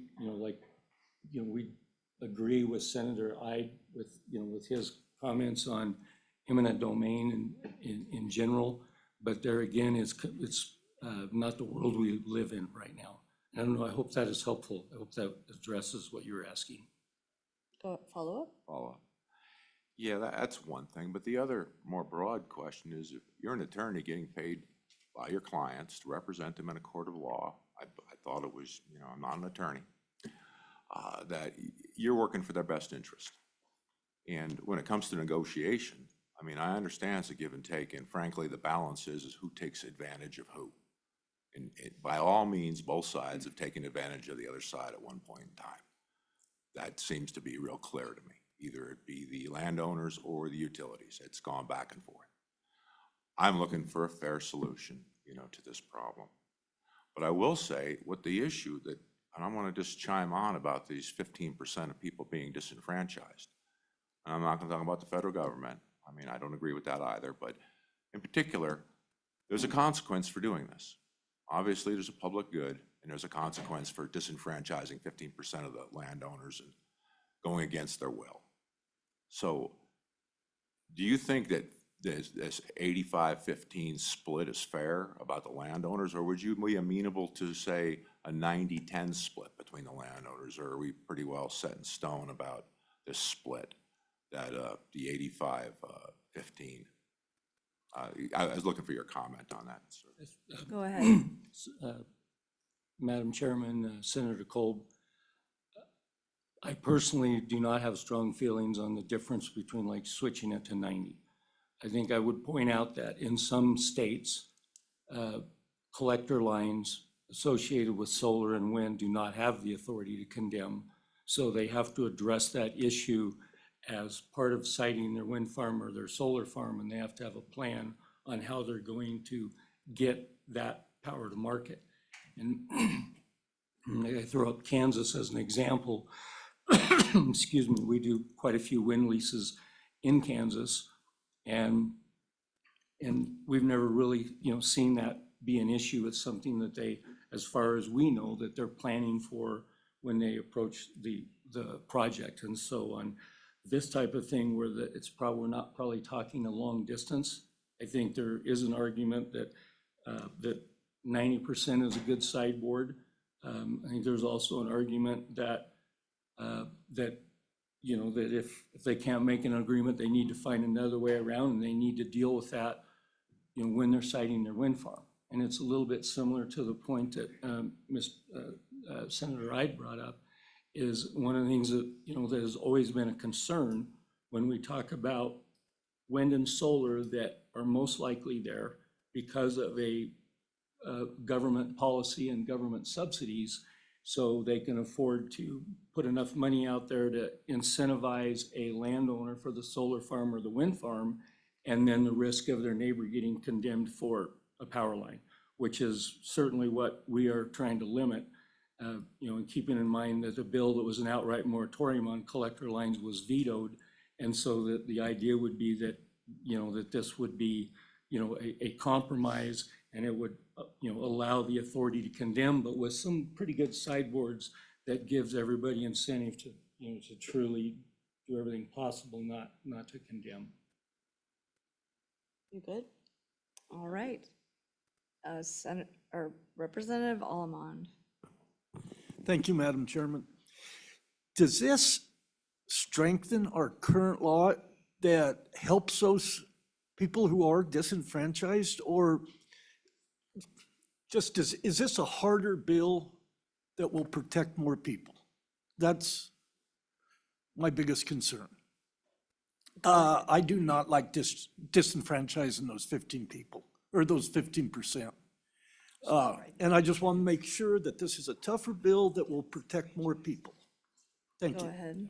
So, Madam Chairman, Representative Element, yes, I think it certainly helps those affected landowners from the situation they're in now, because right now everybody could be disenfranchised, and the remainder would get the benefit of anything good the 85% did, but not limited by it if the 85% gave in way too easy.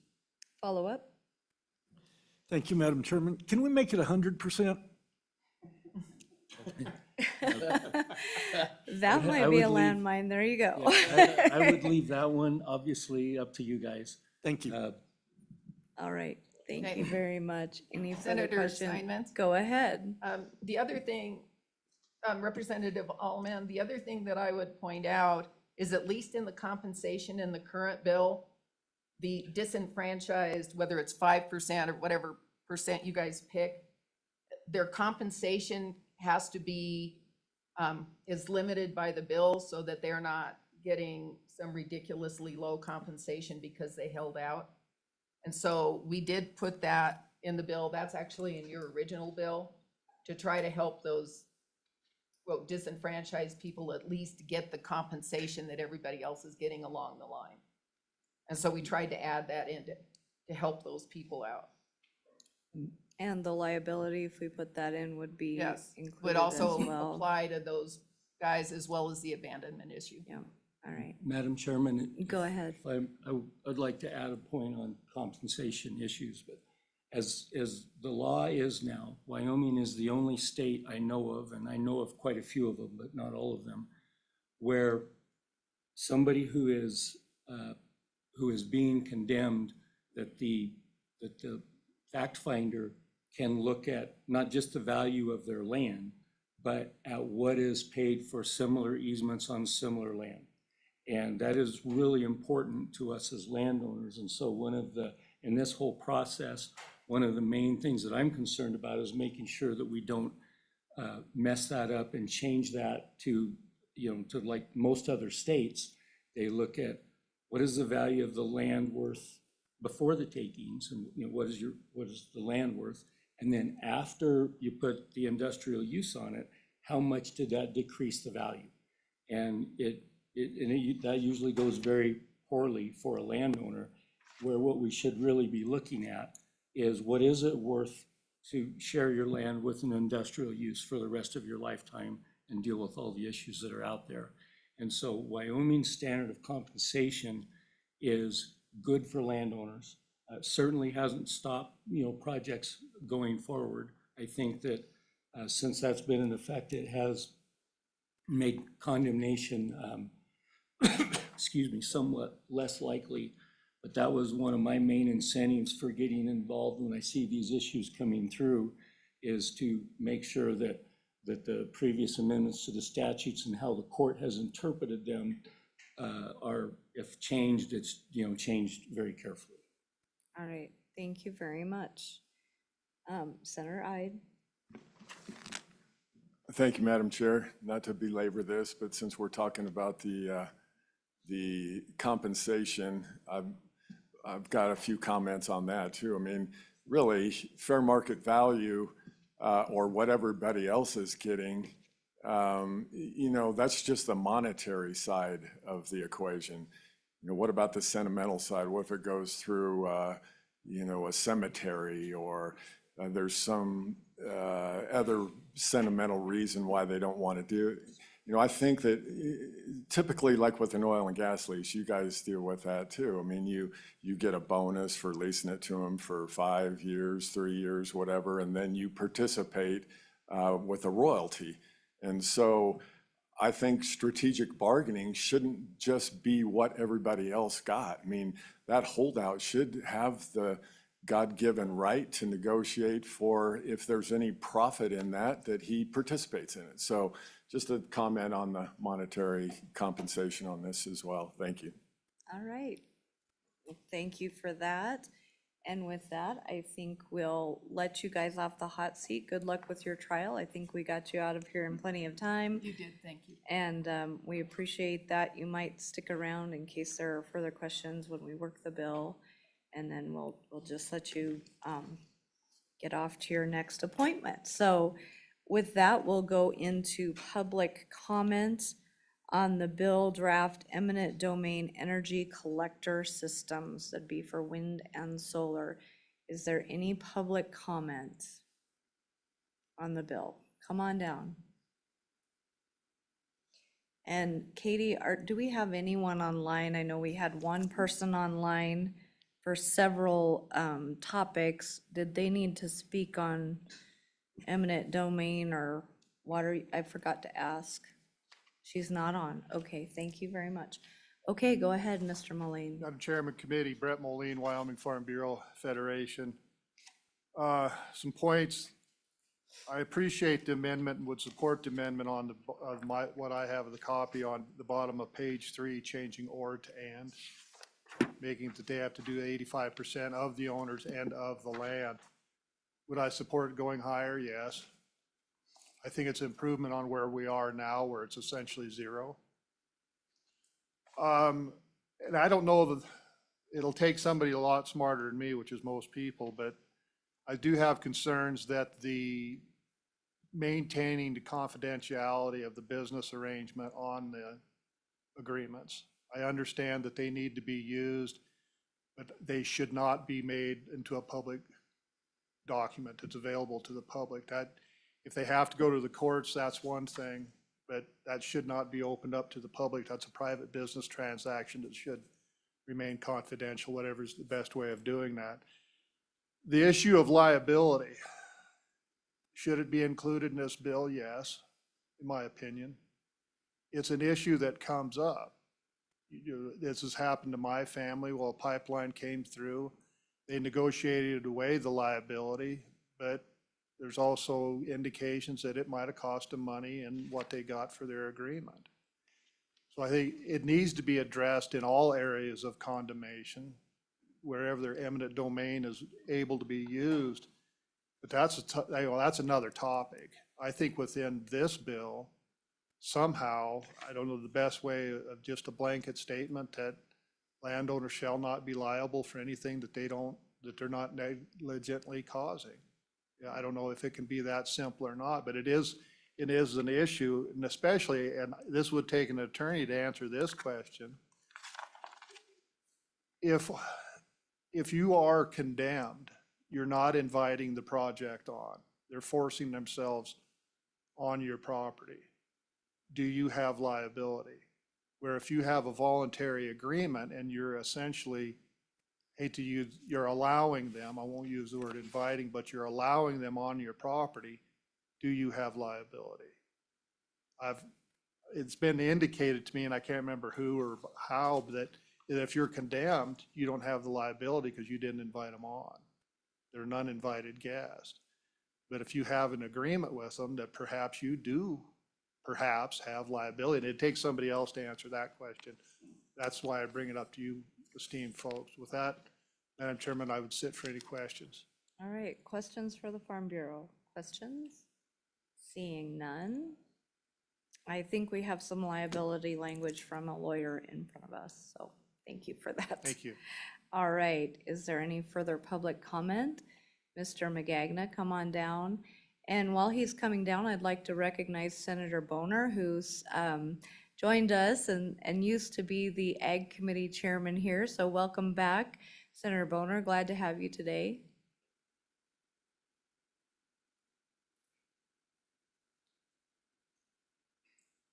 Welcome back. Thank you, Madam Chair, and appreciate the opportunity. I first want to express my appreciation to Karen Budd and her firm for working with us on this legislation. Just a little bit of history, and I believe she might have mentioned this, but the 8515, this was piece of legislation, I may have mentioned this to committee last year, that we actually developed back over 15 years ago when this issue first came up, and it's just sort of sat on the shelf until this committee, and I appreciate it, took this issue up a year or so ago. And certainly, I'm not going to get into the discussion about how I feel about wind energy. There's a lot of factors there, but I do want to say that with the amendments that were proposed by Bud Fallon, that we're very supportive of this bill. We think it strikes that right balance, whether it's 85 or 90. I mean, that's up to the committee, but we are concerned that if you just prohibit eminent domain, that one individual can impact a whole bunch of other people's right to do what they want to do with their private property, and it's a balancing act. It's never going to be perfect, and we think that eminent domain needs to be used very cautiously, but we think in this area and in other areas as well, that with limitations on it, it's appropriate. There's probably a list of other types of activities that we would say perhaps ought to be in this bill or have the same type of treatment. Our point would be that we're dealing with a specific issue here, wind and solar collector lines, and we would urge the committee to move forward and fix this. And then if we need to look at doing something similar in terms of other types of activities that impact private land, that should be a separate issue. I think it just becomes too massive if we try and keep adding to this particular piece of legislation. And because of the amount of activity today on wind and solar, that's wind in particular, and now solar that's coming into Wyoming, I believe there's a set of urgency to act on this, because if we do nothing, then they have 100% power of eminent domain under the laws that stands today. With that, Madam Chair, I'd be happy to take any questions. All right, questions for the stock growers? Questions? Seeing none, you got off easy today. Thank you. All right, sounds good. All right, is there any further public comment? Further public comment? Further public comment? Seeing none online. Public comment is closed. Committee, what is your pleasure on the bill?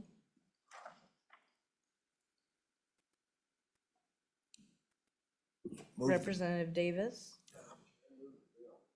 Moved by Davis, seconded by Eklund. Are there any amendments on the bill? Amendments on the bill? Did anyone want to make the amendment of and on page 3? Go ahead, Representative Slagle. Yeah, I would move the amendment on page 3 that we strike or and insert and. Second. Line 23. All right, moved by Slagle, seconded by Hicks. Is there any discussion on the amendment? Discussion? Seeing none, all those in favor, please say aye. Aye. Opposed, no. That amendment has been adopted. Are there any further amendments? Senator Kolb? Yeah, thank you, Madam Chair. On page 3, this would be line 21. Change the 85% to 95%. Do I have a second on that? Moved by Kolb, seconded by Slagle. Discussion on the amendment. Madam Chairman, Senator Hicks? I believe that I would just offer a friendly amendment to that you would make a conforming amendment to page 4, line 2, and also include that as the same number, so there's not an inconsistency. Would you consider that a friendly amendment? I would consider All that a right. friendly amendment, Madam Chair. Is that all right with the second? All right. So it has been changed to 95% on page 4, line 3, 2 and 3 as well. Is there any discussion on the amendment? Representative Krigo? Thank you, Madam Chairman. I guess a little bit of discussion is when we start getting that high, we're getting to a point where we're creating a lot. I mean, other than the easement language, which we don't necessarily need if we go with the other bill we already passed out of committee last time we met a month ago. We're getting pretty close to 100% prevention of eminent domain, which is what we did. And if you're doing 95% of the land and 95% of the landowners, you're probably at 100%, which probably goes back to Senator Ide's point a little bit ago. I don't know if we're trying to create two different vehicles to address it, I don't know if raising the number from 85 to 95 does us any good, or if we just go with the other bill. Just throwing that out there. All right. Any further discussion? Representative Eklund. I believe that by changing it from 85 to 95, it would make this bill more difficult to pass. There'd be a lot more opposition to it because you're basically, I think, at 100%. Depends on how many landowners are involved in it. All right, further discussion? Senator Cole. Yeah, thank you, Madam Chair. Just to take the opposite approach to that, I think when it comes to taking away people's rights to do with their land as they please, it is a big deal. Obviously, it is a challenge, be it at 85 or 95. There's still somebody being disenfranchised. I just thought this would be a different vehicle and give us a different opportunity to see if this would work. That was the reason why I proposed the amendment. Thank you, Madam Chair. All right. The amendment's still on the floor. Any further discussion? Seeing Question. none. All those in favor, please say aye. Aye. Opposed, no. No. Okay, I'm gonna have to have you raise your hands. All in favor, please raise your hand.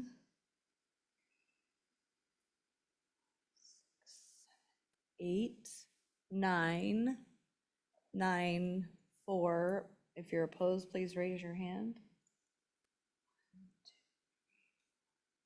5 against, so that amendment has been adopted. We are now at 95%. Are there any further amendments to the bill? Further amendments to the bill? Representative Slagle? I would move to amend in the language that the Fallons brought to us in their stuff here for liability. Okay. If that's possible. All right, do I have a second on that? It's been moved by Slagle, seconded by Davis. Anna, do you have that language? It would be on the document, and for anyone online or in the audience, it was presented in our meeting materials. It would be page 4 of the document, section 3C, and you would move that entire section, is that correct? All right. Does everyone understand the amendment? Okay, the amendment is on page 4, after line 23, on the Fallon document, to take page 4, section 3, the underlined section, and amend it into our bill. Is that the correct place for it, Anna? Okay, that is what staff has advised is the correct placement. So it would be, this would be regarding minimum easement standards, abandonment and liability, so that if the abandonment of the easement should occur within 5 years of the effective date of the easement, if it's abandoned, the easement is not used for 5 years, it's an abandonment. The liability for damage, so if you condemn, unless it's gross and willful misconduct, the gross negligence or willful misconduct, then the liability would fall on the condemner. So in a nutshell, without reading the entire thing, did everyone find it? Does everyone understand the amendment? Okay, seeing no comment from anyone, discussion on that amendment, Senator French. Thank you, Madam Chairman. On page 3 of their amendment, line 7 is the 85%. We just passed the 95%. Correct, Senator French. The only thing the amendment includes is on page 4. That's all. Okay. Section 3. So it'd be right here. Okay. All right, does that make sense to you? Yep. All right, any further discussion? Further discussion, all those in favor, please say aye. Aye. Opposed, no. That amendment has been adopted. Are there any further amendments to the bill? Further amendments? Representative Davis. Madam Chair, the amendment on, let's see, it would be on the Allen report there that says including in-camera review, if we could change that to the Crago verbiage. Okay, we didn't make any amendment to that. So we just need the language that you want because we didn't make an amendment there.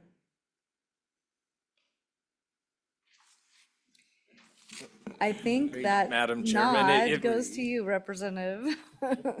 Madam Chairman, I don't know the exact language because substituting the words in, under seal in camera isn't gonna work the way that clause is written, and I don't have the answer sitting here. I mean, I'm happy to bring an amendment as the bill moves forward, but I just don't have one today because I think it's a little more complicated than that.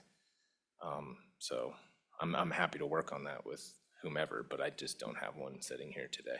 Thank you, Representative Crago. Representative Davis, would you want to withdraw that and let us work on that as if it moves forward, as it moves through the process during the legislative session? Yes, Madam Chairman, I will withdraw that. Thank you very much. I appreciate that. All right, any further amendments? Further amendments? Any further discussion on the bill? Senator Ide. Yeah, thank you, Madam Chair. Just to follow up on Representative Crago's, we've got one bill out of here already that's basically, 100%. There's no eminent domain for collector systems. And we've got this one that we're dealing with. I want you to explain to me, if you would, if this bill passes, do we run both of them, to the session? Or are we trying to pick one to bring out of committee? Thank you. Senator Ide, as stated before, the bill we passed eliminates the subsection we're working on and prohibits private entities from using eminent domain. So at some point, we have to choose one horse or amend language from the other bill into this bill about private entities. Regardless, we will have to make a decision at some point. So it's up to the committee right now whether you want to pass them both out or choose one today, because that will be, and depending on which chamber they start in and how it works. Last time we were going to make that decision in the Senate Ag Committee, and neither one of them made it out of the drawer last time. So, there's all sorts of places where bills can get lodged. So just saying, we all know that, I think. So with that, is there any further discussion? Representative Conrad. Madam Chair, thank you. Just a question and a follow-up to Mr. Moline's question. And I apologize if I've missed it, but have we ever answered the question as he related with regards to condemned versus non-condemned and liability? I think I captured that correctly, Mr. Moline. Have we ever answered that question? Well, we made the amendment on page 4, section 3, and I think we are phoning a friend from the audience, and she's still here at 10:30, so thank you for sticking with us. Come on down. Madam Chairman, Mr. Conrad, Mr. Moline was incorrect, with all due respect.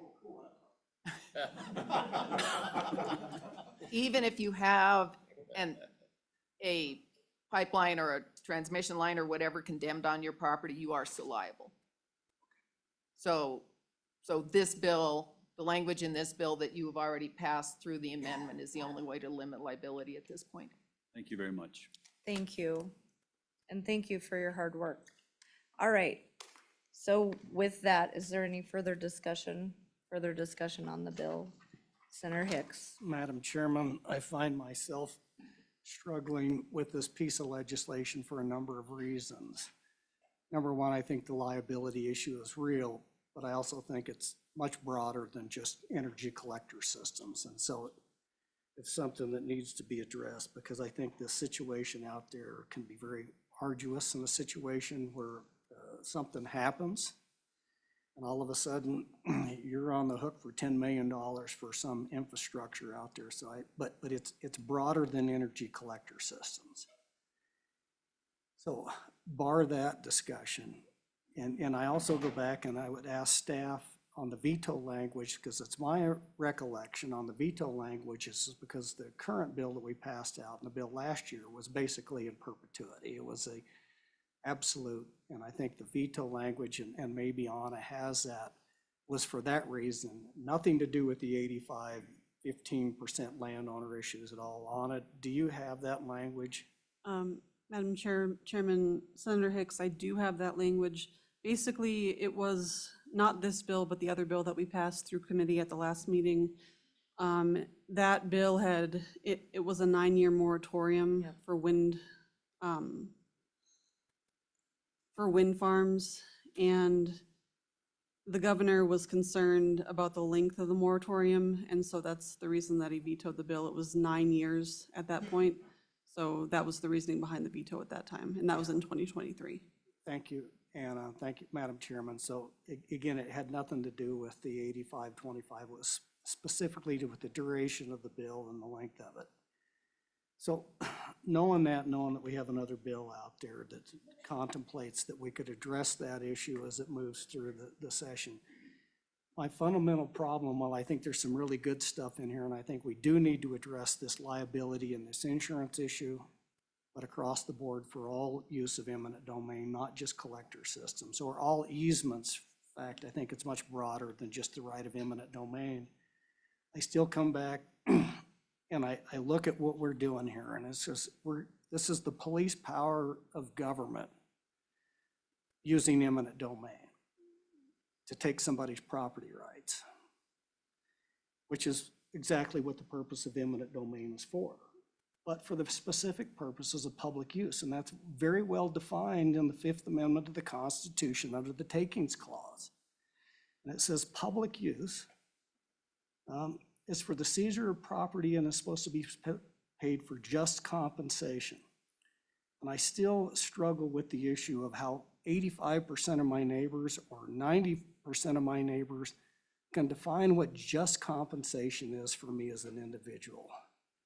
And so I just can't support the current legislation at any percentage, knowing that we're giving the right of eminent domain, police power by the government to take somebody's private property, and in my estimation, allowing my neighbor to negotiate. While I think that's a good provision in here, if you're gonna leave something in there, at least those people need to be compensated at the same level. What I'm overly cognizant of is many times, all across the state of Wyoming, your values on your property may be much greater than your neighbor's. My neighbor may not have a blue water trout fishing stream right through the middle of his ranch, and I am the only one that does. But I am compensated for the damage to that at the same rate that my neighbor does, that does not have those amenities and values on that property. It changes with fence lines and it changes with owners. And to any percentage to come back and say, well, my neighbor got to negotiate the deal for me and I just have to take it, I think is inconsistent with what the purpose of the Fifth Amendment of the Constitution and the Taking Clause was. Just compensation should be negotiated by each individual based on the particularities of their particular property. And so for that reason, Madam Chairman, I just cannot support this bill. While I do think it's very pertinent that this committee take up this issue of liability in the future, or even in the interim, or even before this session, I think that needs to be explored. But for that reason, Madam Chairman, I'm going to be voting no on this legislation. All right, any more discussion before we take a roll call vote? Okay, and remember that we have to have a majority from both houses in order for legislation to move forward. So seeing no more discussion and no more amendments, Katie, would you please call the roll? Madam Chairman, this is roll call for 25 LSO 0101, eminent domain energy collector systems as amended. Senator French, No. Senator Hicks, No. Senator Ide, No. Senator Kolb, No. Senator Larson, Aye. Representative Allemand, No. Representative Allred, No. Representative Banks, No. Representative Conrad, No. Representative Crago, Aye. Representative Davis, Aye. Representative Slagle, Aye. Representative Winter, No. Co-Chairman Eklund, Aye. Chairman Steinmetz. No.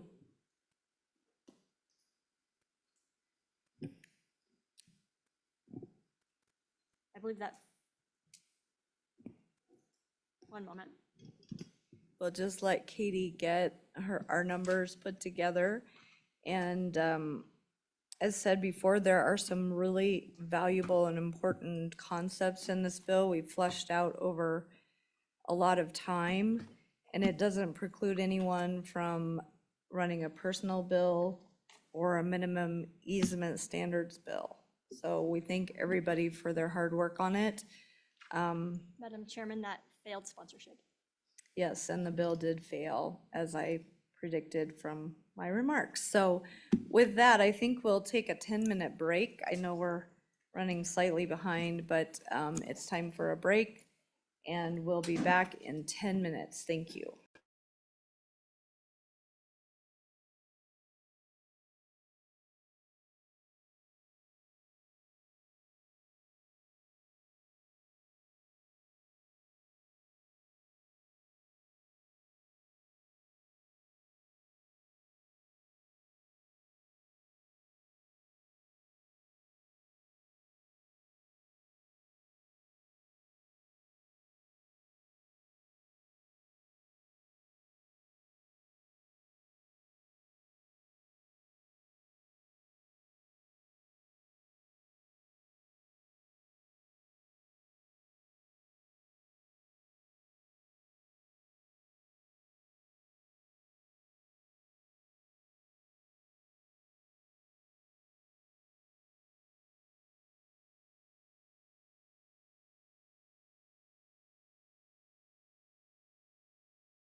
All right, we're about 7 minutes over, so we'll get started with our next bill draft, which is carbon capture use of eminent domain prohibited. Anna, could you take us through that bill real quick? Yes, Madam Chairman. This bill draft is entitled 25 LSO 0312. Could you Carbon speak a capture. little louder? We're having trouble hearing you. Right. Carbon capture use of eminent domain prohibited. Beginning on page 2, a new subsection B is being added to Wyoming Statute 126.814, where no entity or public utility shall use the power of eminent domain to place intrastate pipelines for the purpose of conveying carbon dioxide for the purpose of carbon capture, utilization, or storage. The amendment on the top of page 3 is a conforming amendment, and then section 2 on the bottom of page 3 indicates that this act applies to carbon capture, utilization, and storage projects initiated on or after July 1st, 2025. And then section 3 on page 4 provides an effective date. And that is the entirety of the bill, and I would take any questions. All right, thank you, Anna. Representative Alman, did you have a question you were talking to me about before the meeting? All right, Any questions for Anna, Representative Banks? Madam Chairman, thank you. So I just have a question, is how does this relate to the bill that we passed our last meeting? If we pass that bill and it's all eminent domain is gone from these collection lines, does that settle it? Or do we have to specifically say this for a different purpose, I guess is my question. Go ahead, Anna. Madam Chairman, Representative Banks, so this would only apply to intrastate pipelines within the state. So interstate pipelines could still use eminent domain. And so we would only be outlawing eminent domain for collector systems and carbon pipelines. All right, so the bill we passed at our last meeting was for private entities disallowing the use of eminent domain for that, correct? Correct. And so if this is a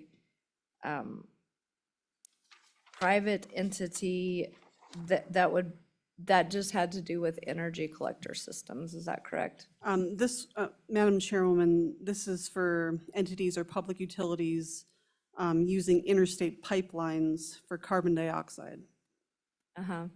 So this would just be for CO2 because everyone had inquired about CO2 pipelines at the Rock Springs meeting. We were directed to check in with Minerals to see if they were doing anything about eminent domain for CO2 pipelines. They were not, and that's where this bill came from. And so this is specifically concerning CO2 pipelines,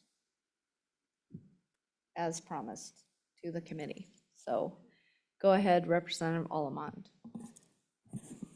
Thank you. Just a quick question. Why is it limited to intrastate and not interstate along with it? Madam Chairman, Representative Allamand, so if we try to do interstate pipelines, there's federal regulations that regulate that, and so this bill would be preempted by federal law if we tried to do interstate pipelines. All right, any further questions? Further questions, Senator Ide. Thank you, Madam Chair. When you say preempted by federal law, which enumerated power? Is that Article 6 or what are you referring to? Thank you. Let me look up the regulation really quick. I can give you, I know the acronym for it. I'll look up the regulation really quick. Okay, we'll let her get back to us on that. Is there anything else all right. Madam Chairwoman, Senator Ide, it's regulated by the Federal Energy Regulatory Commission. FERC. All right. Go ahead, Senator Ide. Follow up on that. Thank you, Go Madam ahead. Chair. So it's preempted by the Federal Regulatory Commission. Where do they get their power? From the US Constitution? Or where do they draw that? Madam Chairwoman, Senator Ide, I can find that for you if you just give me a couple minutes. Yeah, we'll just, we'll keep that question on hold, take your time, Anna, and it looks like we have a lot of public comment possibly on something. I'm assuming it might be partially on this bill. So seeing the committee having no more questions and allowing Anna a little bit of time to work on some of the questions we have, we'll go ahead and start with public comment. Is there anyone from the public who would like to visit with us on this bill? Is there any public comment on carbon capture use of eminent domain prohibited? Okay, here come a couple. I thought we had a handout possibly from Mr. Obermuller, so come on down and please introduce yourself. Welcome to the Agriculture Committee.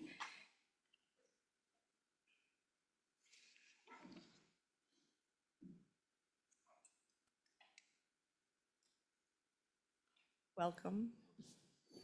Good morning, Madam Chairman, members of the morning. committee. Pete Obermuller, the president of the Petroleum Association of Wyoming. Pleasure to be with you all today. I don't get in front of this committee very often, so I'm happy to be here. With your indulgence, Madam Chairman, I'm going to a little method to the madness today. All right.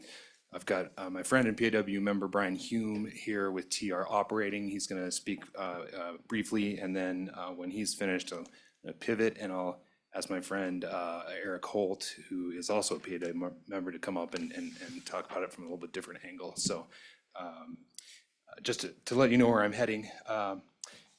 So, Madam Chairman, let me just start with answering the question, intrastate versus interstate. Interstate pipelines are of course regulated by by FERC, the Federal Energy Regulatory Commission. The authority of, I mean, without going down a rabbit hole of delegated authority and all that kind of stuff, the constitutional authority that prevents the state independently from stepping into interstate pipeline is the Commerce Clause, Senator Ide. So hence the bill itself is intrastate, so pipelines that are only within our borders. So, Madam Chairman, I had handed out to the committee a map of Wyoming with our current CO2 pipeline infrastructure.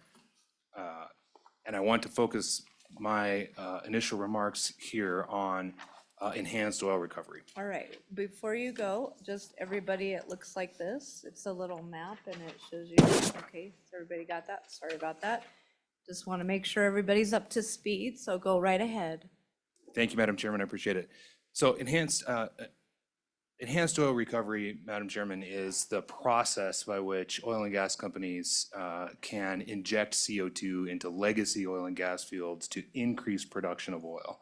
The Salt Creek field you can see in the middle, in the northeast corner of Natrona County is probably among the oldest and most well-known of enhanced oil recovery fields. And Madam Chairman, the Minerals Committee talks about this ad nauseum. This committee maybe not so much. In the initial production of oil and gas, when you first drill a well and produce oil, the initial pressure and the hydraulic lift from that, as a rule of thumb, can produce about 10 to 15% of the oil in place. After that, you have to do other things to get more product out. That includes water floods, and then also CO2 injection and mixtures of the two. The most successful way to produce more oil from a legacy field is with CO2 injection. That you can generally count on approximately 10 to 15% more oil in place recovered from CO2 injection and enhanced oil recovery. It's a very important mechanism, and Madam Chairman, an increasingly important mechanism for oil production in Wyoming into the future. Why?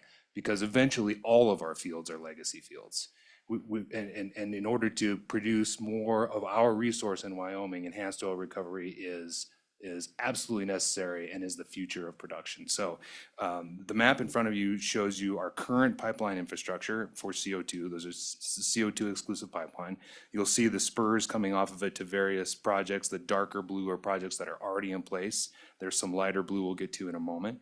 And that table below there, below the map, this is all data from the Enhanced Oil Recovery Institute, I should point out, is an estimate of recoverable reserves from CO2 injection and EOR. So you'll see $2.1 billion of potential recoverable oil from CO2 injection.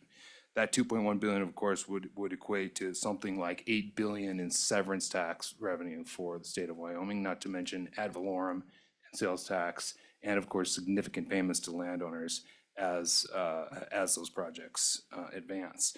So, Madam Chairman, the bill before you today that is a complete prohibition on eminent domain for CO2 pipelines, intrastate CO2 pipelines, is a significant threat to advancing enhanced oil recovery in Wyoming. Eminent domain is a rarely used tool, but a tool nonetheless to ensure that projects can happen. A lot of discussion about it today. I'm happy to get more into it. But the ability to fairly negotiate with landowners is, of course, important. And the ability to complete projects is, especially in CO2 EOR, is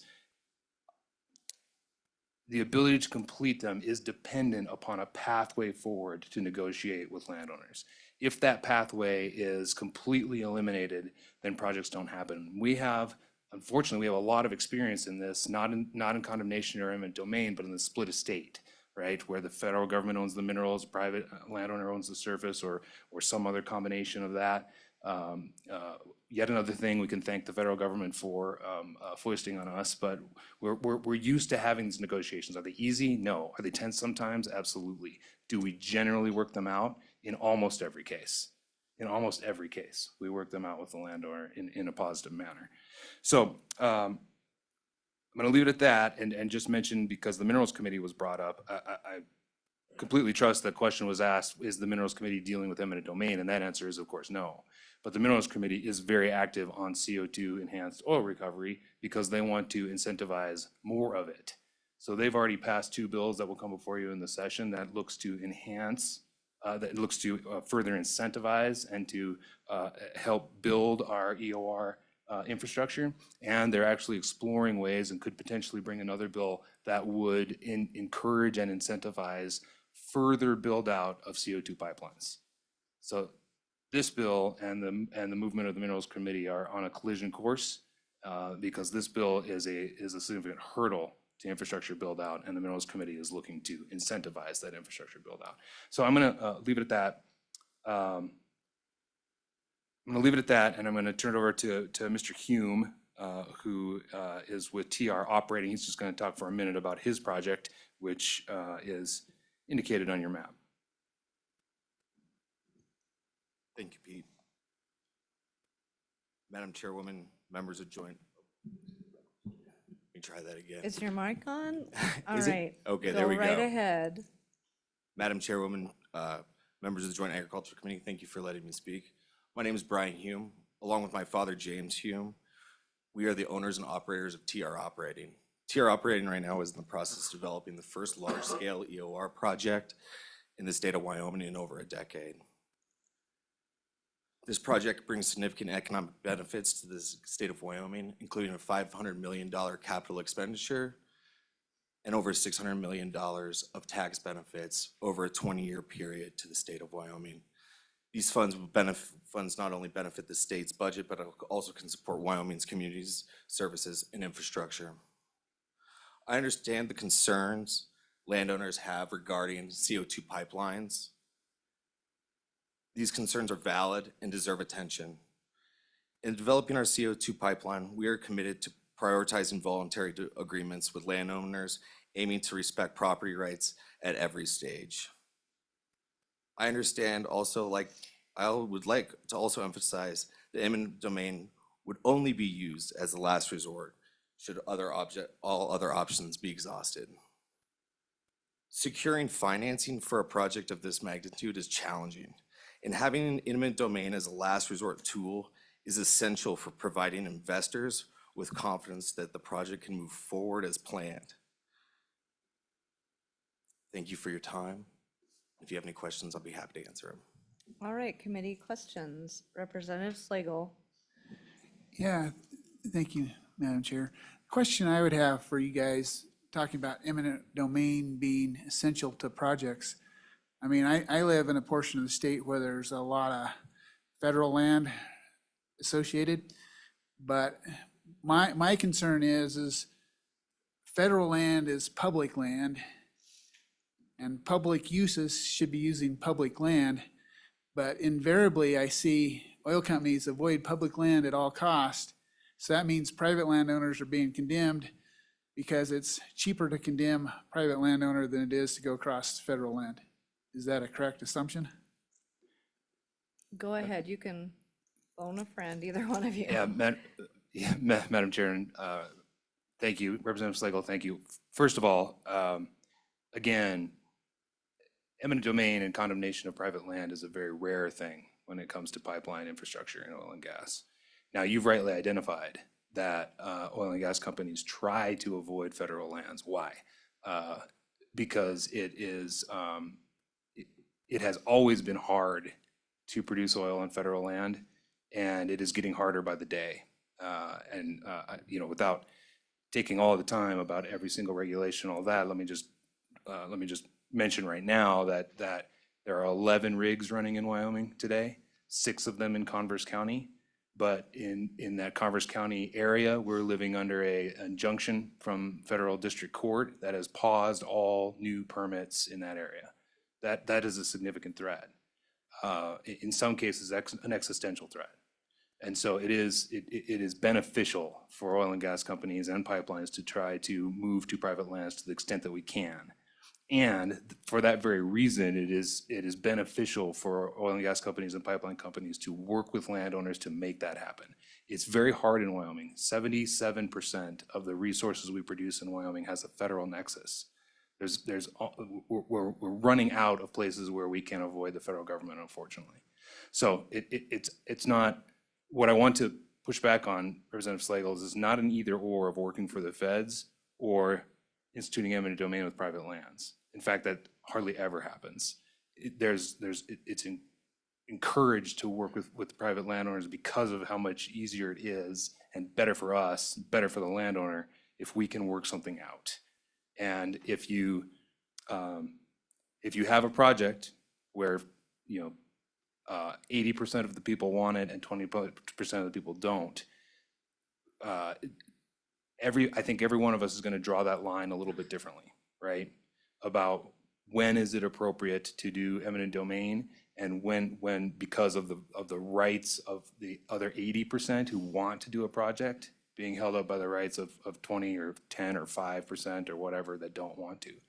That's a difficult question. I understand that, but nobody likes to talk about it, and everyone's going to draw that line differently. But I just want to make sure that the committee understands it's not an either or. Feds or condemnation, that's not how that works. Okay, next is Senator French. Thank you, Madam Chairman. Sir, I apologize, I forgot your name already. Brian Hume. Has your outfit, your company, ever used eminent domain? And can you explain, if you have, why you went to that point? Mr. Chairman, Senator, no, we have not. All right. First, Representative Alman, then Representative Conrad is next. I'm from Salt Creek. As you know, I got trucks working in Salt Creek today. That's home. I think this bill, and Salt Creek would not exist without CO2 gas. I think what this bill is really after is more for the storage, bringing storage in and storing it underground for long periods of time. I think that's what this bill's wanting to stop, and not oil enhancement. All right, Representative Conrad. Madam Chair, thank you, and thank you for your testimony today. A question to Mr. Obermueller. We've already talked about, and this is I guess, a broad brush question, We talked about the company just existed. There's been no zero eminent domain. Can someone tell me or share with this council or committee, more importantly, how many eminent domain cases have there been in the past 10 years in the state of Wyoming? Irregardless of what it's carbon capture, gas, whatever. Can someone give me some perspective? Go ahead. Mr. Chairman, Representative Conrad, I wish I could answer that question definitively, and I can try to find it out.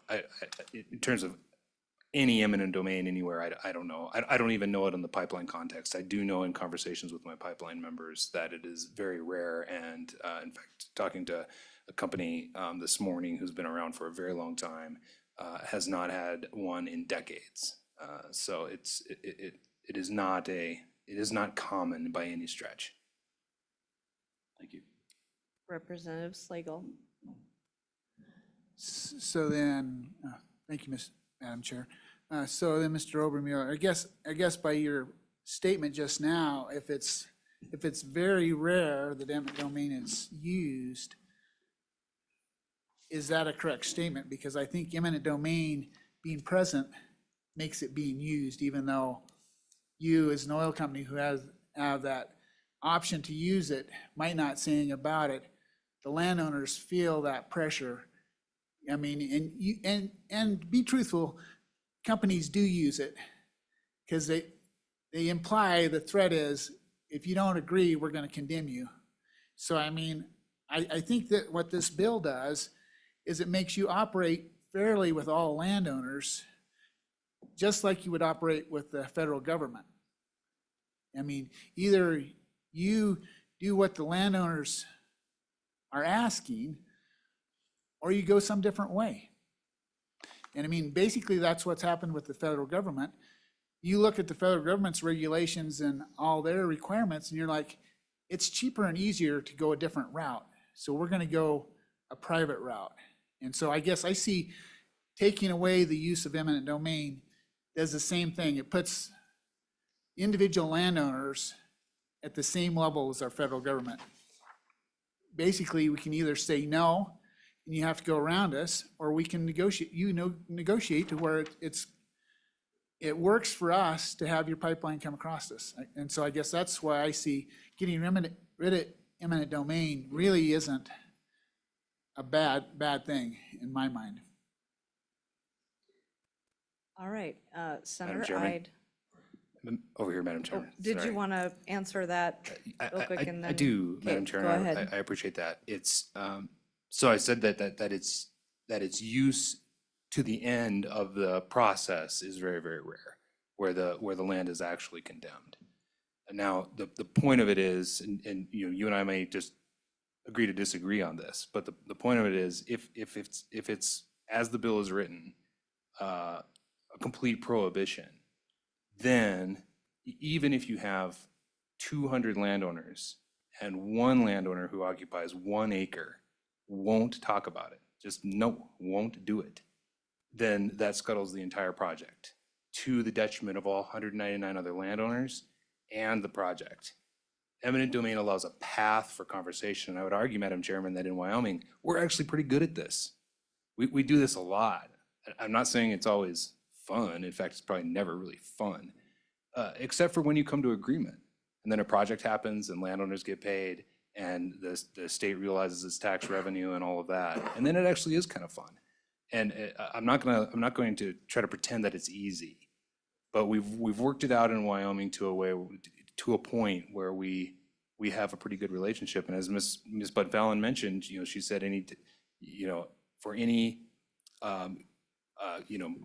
good actor company, she can point out a bad actor company. Negotiations like this are a two-way street. Sometimes landowners are just cranky, refuse to talk, over multiple efforts, and it doesn't work out. It's a two-way street for sure, for sure. All right, Senator Ide. Thank you, Madam Chair. Thank you, Mr. Obermuller. I don't disagree with you about enhanced oil recovery. It's a something that's important to our state. But as you probably heard me testify before, I mean, we need to be here to protect that 1 acre landowner as well. I mean, we're granting eminent domain as a license for theft. I mean, it's coercion, pure and simple.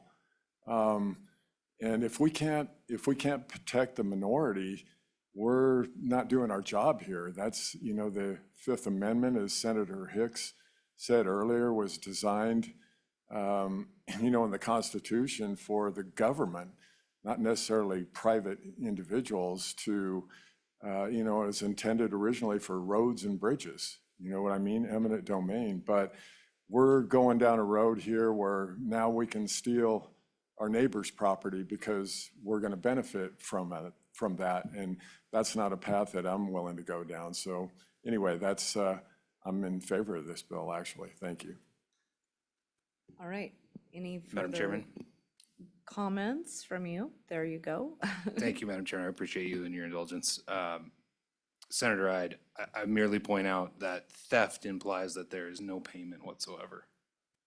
And that isn't true in eminent domain. All right. Any further questions and any further public comments? Madam Chair, I'd invite Mr. Holt up at this point. Okay. Come on Thank up. you, Mr. Hume. Oh, Senator Larson, I apologize for not seeing your hand there. We can bring Mr. Hume back up if your question is for him, or Mr. Obermuller or his next guest are here still. Madam Chairwoman. Go ahead, Senator Larson. Probably for Mr. Obermuller. So in our bill proposal, are there words that could be deleted or added to make oil recovery enhancement work in the bill? Go ahead, Mr. Obermuller. Madam Chairman, Senator Larson, I would prefer that the bill be set aside. Okay, did you hear that? Madam Chairman, I did hear that, and that's disappointing. Thank you. All right, Representative Davis. Thank you, Madam Chair. Could you tell me the other values to CO2 out there? For instance, in the fracking and things like that, industry-wise, that CO2 adds to the development that we have out there right now, other than enhanced oil? Where would we be without it in fracking to bring back the wells and stuff like that? Go ahead. Madam Chairman, thank you, Madam Chairman. Representative Davis, I'm not sure I follow the most critical part. In fact, the part that already accounts for $26 million in tax revenue per year for Wyoming is CO2 enhanced oil recovery. But maybe you have something in mind that I'm not aware of. I'm sorry, Representative. Yep, Madam Chair. Go ahead. Isn't CO2 used when they're going down to enhance a well after fracking to help in, say, a lower pressured formation? It expands down there, brings the fluid back up, thus fracking the well. And I mean, there's multiple different uses for CO2, nitrogen, et cetera, that maybe we're not looking at the total benefit of CO2. Okay, go ahead. Madam Chairman, I am willing to be schooled on that. I'm not a technical expert on all of that, so I don't know. It's possible. I don't know. I've focused on EOR.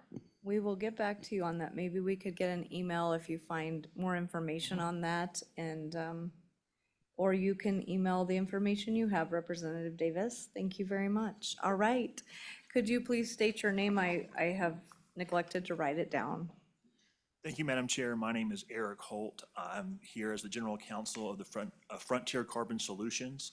I also serve as the co-chair of the Wyoming Carbon Innovation Network, which is a committee founded and under the purview of the PAW. Frontier Carbon Solutions, we are a carbon capture as a service company. We are a carbon capture developer.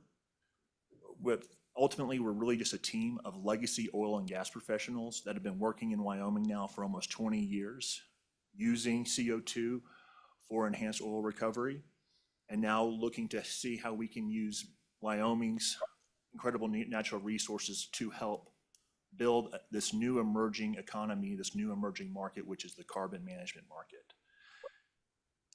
We are the largest carbon storage developer in the state, and we're the proud recipients of the first Class 6 permits that were issued by the Wyoming DEQ. And we are working with some of Wyoming's critical industries, including Trona, to help them reduce and address their carbon emissions. As you know, Wyoming is the treasure trove of America's natural resources. It possesses 90% of the world's mineable trona, nearly half of the North America's helium supply, and 2% of the global production. These resources are not just crucial to Wyoming's economy, but they are also a part of a global marketplace that is becoming very competitive and very sensitive to its carbon footprint, which is why Wyoming has proven itself as a leader in this emerging carbon management market. For the past decade, Wyoming's leaders have had the foresight to build a constructive legislative and regulatory framework that has made it incredibly competitive and has encouraged companies like Frontier to plant their flag here and to help grow business. Not least of which is the efforts made to ensure that Wyoming is one of the 3 states to have primacy over its Class 6 permitting process. This framework ensures that Wyoming's critical industries and critical natural resources can stay competitive, while also enacting new job opportunities for Wyoming workers. The capital that's required to build a single post-combustion capture facility can be upwards of $1 billion, and it results in substantial employment for Wyoming with an estimated 1.5 million man-hours required to bring that capture facility from design to operation status. At peak construction, it could even employ up to 500 skilled workers, from engineers, welders to electricians and operators, thereby invigorating Wyoming's local job market with high-paying specialized roles. However, I'm afraid that this proposed amendment that's before the committee would greatly negate so much of what this state has done in fostering this new economy, this new carbon management industry, by specifically eliminating eminent domain for carbon infrastructure. Not only did I totally appreciate all the comments that have been made about eminent domain, but by specifically identifying carbon dioxide, that would send a message to the rest of the market, to the rest of the world, that all that Wyoming has done to this point has been for naught, and would have a real chilling effect on its current natural resource producers, as well as other investment opportunities into the state, which would also deter existing funding related to keeping Wyoming at the forefront of a sustainable energy economy. Thank you so much. Thank you. Questions for Mr. Holt? Questions for Mr. Holt? Representative Craigo.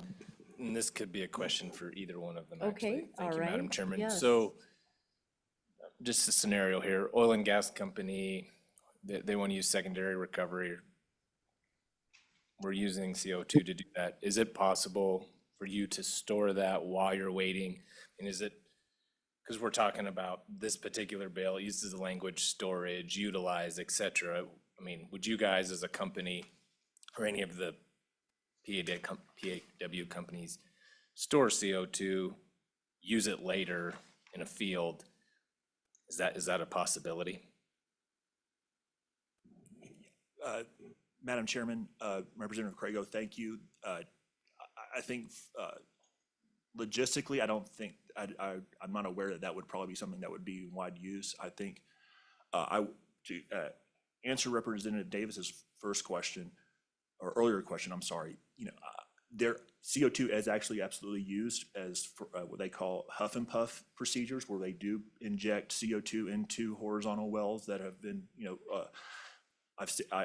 my career, I've seen it done a number of times safely and proficiently. But as to just storing it to save it for later, if you're storing it in that underground reservoir, it's probably intent on staying there. All right. Does that answer your question? All right. Any further questions from the committee?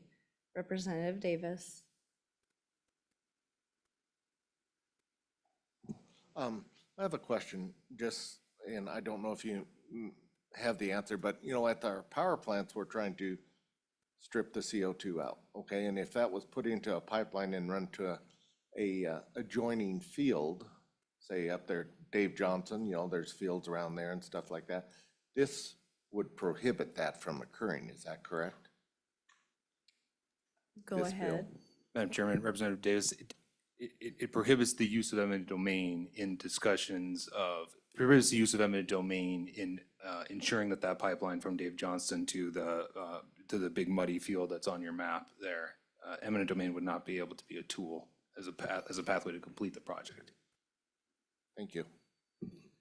All right. Okay, any further questions for the gentleman before us? If not, go ahead, Senator Kolb. Thank you, Madam Chairman. Just I guess, an opinion, broad question about how you look at the balance between eminent domain, I mean, not the direct use of it, or just how it works with, I'll just say it this way, keeping the landowners honest. Because really, we're talking about that. We're talking about somebody taking advantage of somebody else. And obviously, it's a dynamic situation and it hasn't come about. But I guess, what's your opinion on the, of the landowners basically taking advantage of a situation because they can, frankly, if you got to get through there? I mean, really, I guess the reality of, if you strip eminent domain away, they can basically hold this thing up for ransom, or maybe you don't get the financing for the project, or the project doesn't go forward because of the possibility that could happen. But how do you look at that balance? How do you strike that balance? I know you talked about it a little bit, but just how does that dynamic work in your, I guess, in your thought process for how do you deal with situations so it doesn't turn into this extortion by either side for a project? Just your thoughts on that. I'm curious to know. Thank you, Madam Chair. Senator Steinmetz. Yes, go ahead. Thank you, Madam Chairman. Appreciate you.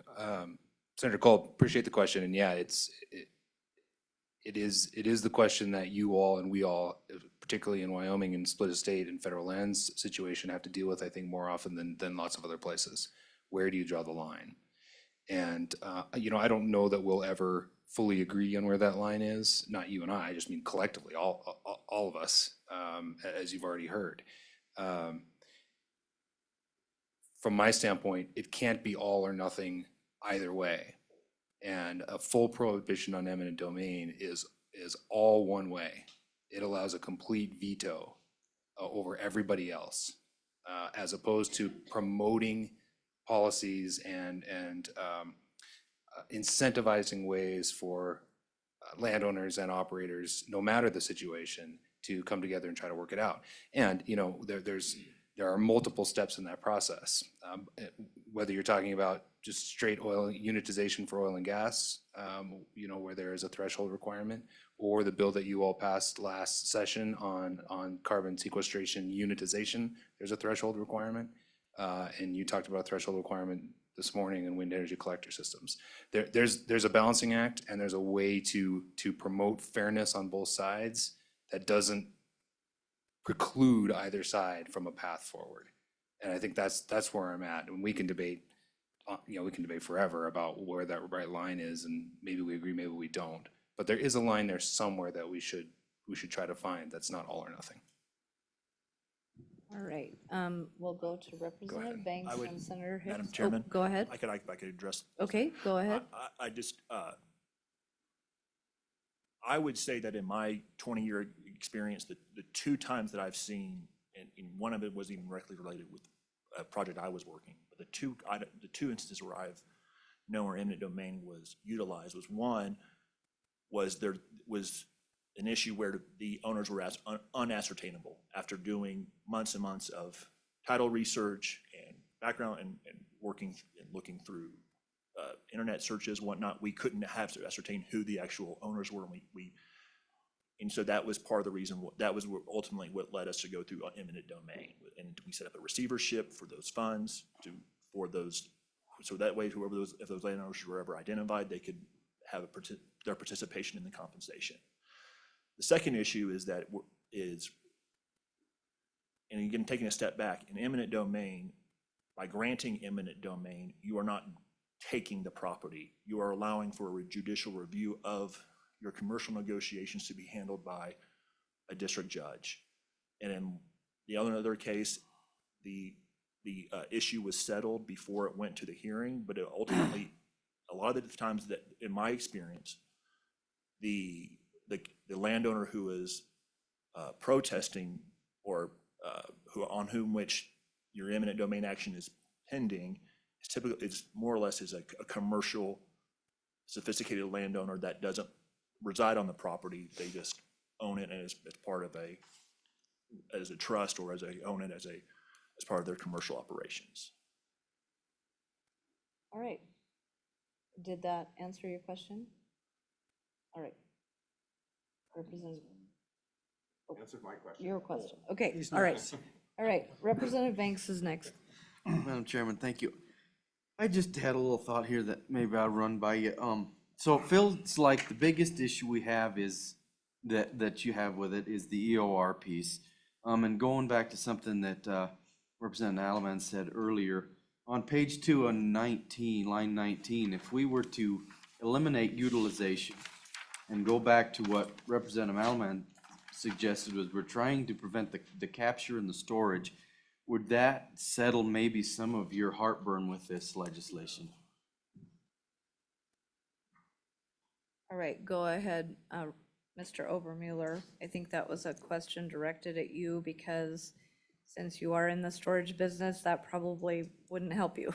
So go ahead. Thank you, Mr. Chairman. You said that better than I could. So, Representative Banks, the couple of problems with that. While it would immediately, like its immediate impact would seem to lead towards that, I think in the long run it would not help. And the reason for that is because at this point, whether it's federal government intervention or market demand or a little bit of both, Wyoming's natural resources are, and the people who produce them are under immense pressure, particularly from our customers on the West Coast, to provide low carbon options, including from oil and gas. So our top gas producers in Western Wyoming are moving heaven and earth to be, what they describe as the most sustainable sources of gas in the world. And I believe that today they are, and I think that they can prove that. They're doing it to meet market demand. And part of that might be partnering with a company like Mr. Holtz. At this point, oil and gas production and CO2 transportation and storage are becoming increasingly intertwined. And I don't know how you necessarily build a pipeline where you can ensure that every single molecule is going to an EOR project and not necessarily to a storage project, or vice versa. The systems are intertwined.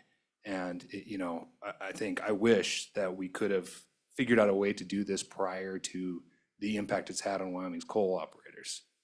But we're trying to get a handle on it before it impacts Wyoming's oil and gas operators too. All right, next, Senator Hicks. Madam Chairman, and if you will allow me a little bit of latitude here, I want to explore this discussion about this landowner, this 1 acre stopping a project. And so first I would like to ask a number of questions for Pete, or I think I wrote your name down here. Is it Eric? Yes, sir. So when you design a project and you want to get CO2 from point A to point B, how do you determine where that pipeline goes? What's the number one consideration that you give as to where that pipeline goes? Anybody want to answer that? Madam Chairman? Go ahead. Senator Hicks, thank you for your question. Speaking from my perspective and from Frontier's perspective, we try to be as close as we want our storage hub, our storage reservoir, to be as close to the source of the emissions as possible. Now, where that storage is in relation to the emissions, it's not always in this backyard. It's effectively, it can be, in our instance, we're maybe about remotely 10 miles from the source to our storage hub. And so we want to make sure that we are using we are being the most efficient with our capital, and we're weighing that extensively against making sure that we are minimizing the footprint of our right-of-way. So we would, ultimately, you want the shortest route possible to minimize any environmental footprint. So, Madam Chairman, and Go and just ahead. so, to tell you what I heard is you want the shortest route possible because it's the cheapest to construct for your shareholders and your bottom line. Is that correct? That an accurate characterization?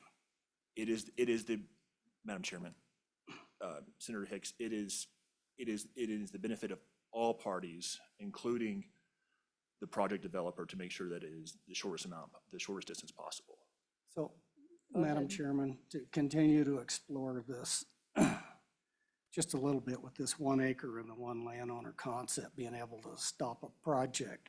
And I think it was alluded to, sometimes there's the issue of locations of regulatory avoidance. I think somebody mentioned, well, and I've seen this number of times, where we don't want to deal with the feds because of NEPA, historical preservation, wildlife stipulations, and a number of these issues. So based on that economic considerations of the permit time that it takes a company to get that, it's just easier to go over and use right of eminent domain. Even though it may be longer, it's still a bottom line case scenario where it's much cheaper and much more expedient, AKA the project can move forward. Have you ever experienced that on any pipeline construction? I'd ask that also of Mr. Obermiller in the state of Wyoming. Go ahead. Madam Chairman, Mr. Senator Hicks, thank you.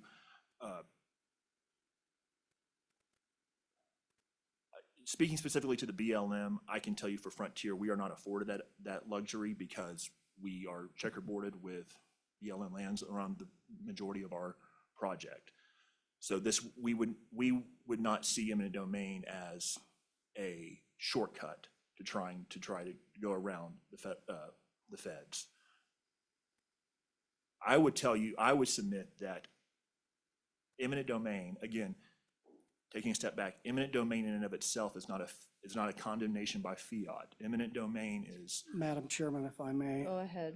I didn't ask a question regarding eminent domain. I said, have you ever moved a pipeline associated because of the regulatory burden or the stipulations or the constraints as to when you construct it, because it was much more expensive to do, even though it may have been the shortest route, because either the regulatory environment or the cost associated with permit, that you chose a different route because it was cheaper for the company at the time to construct it instead of deal with all of the time constraints and the additional cost of permitting associated with the Clean Air Act, the Clean Water Act, Endangered Species Act, National Historic Preservation Act.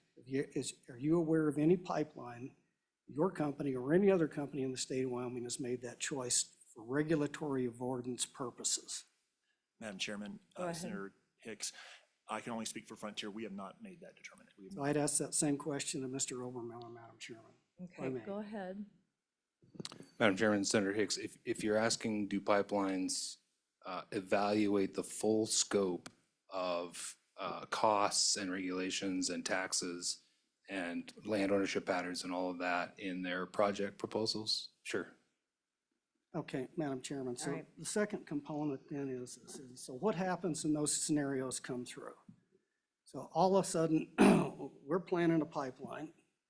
We've laid out the straightest line, and then to get to Mr. Odermiller's, we start looking at all these other constraints. So, we're gonna have to cross this. It's a BLM ground, may require an EA or an environmental impact statement.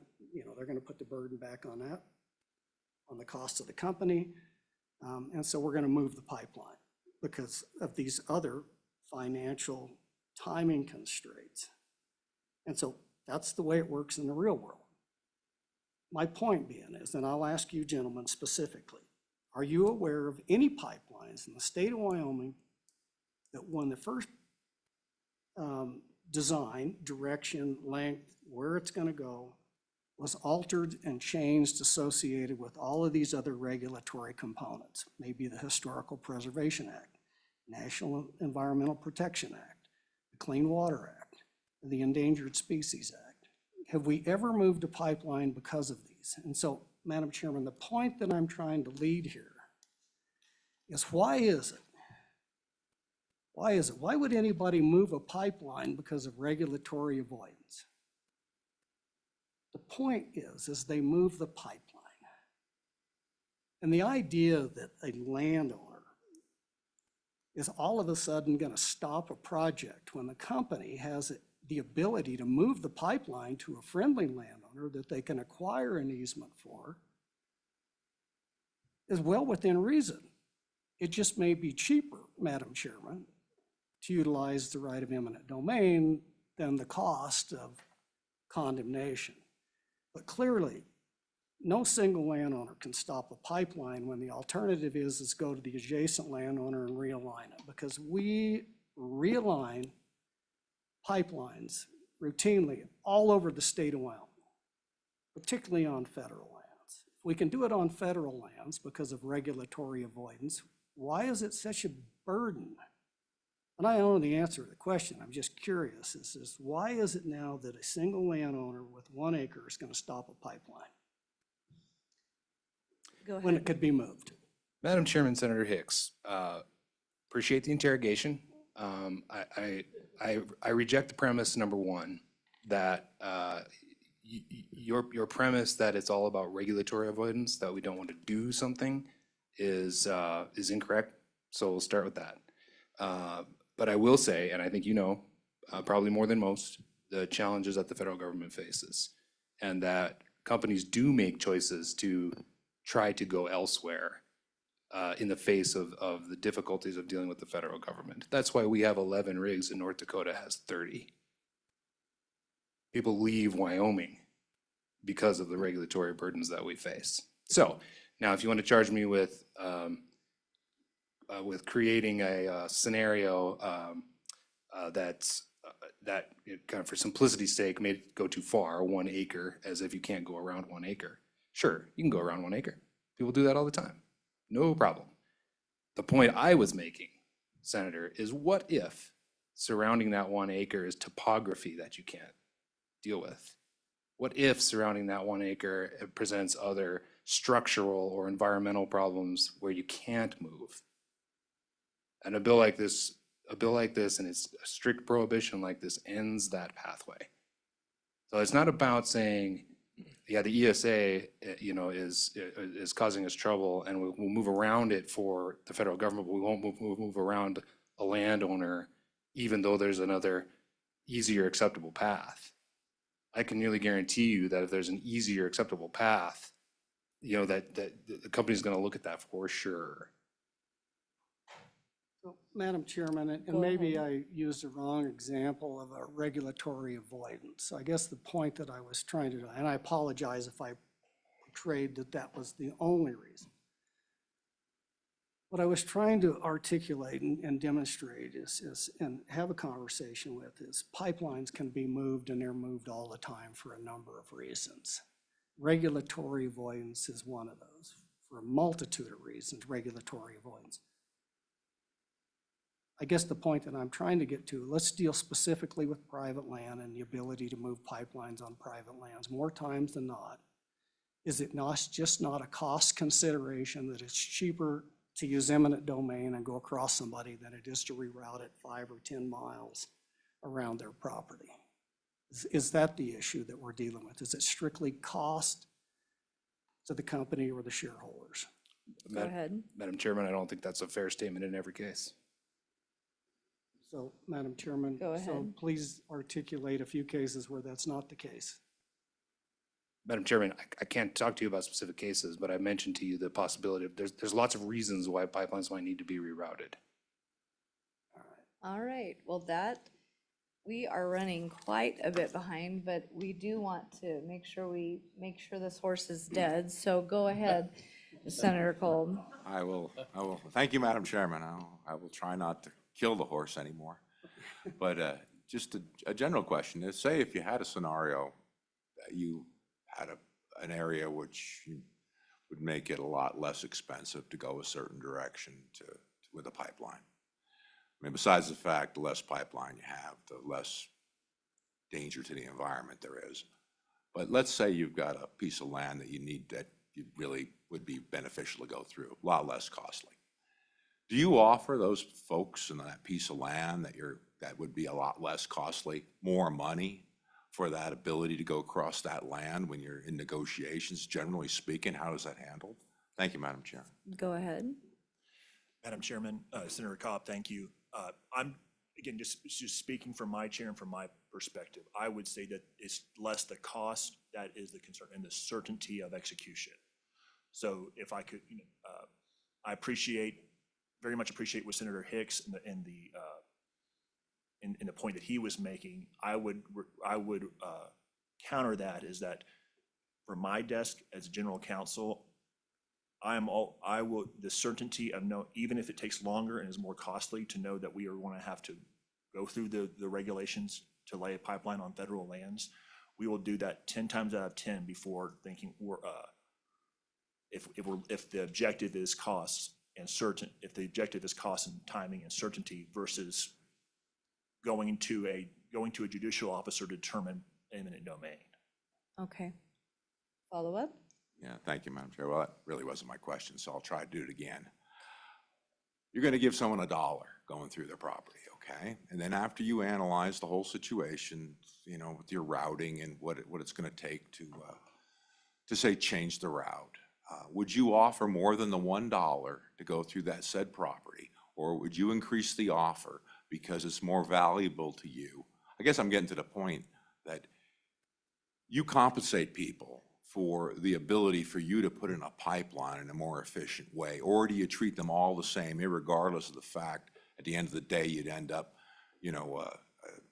saving $1 million as opposed to going through someone's property?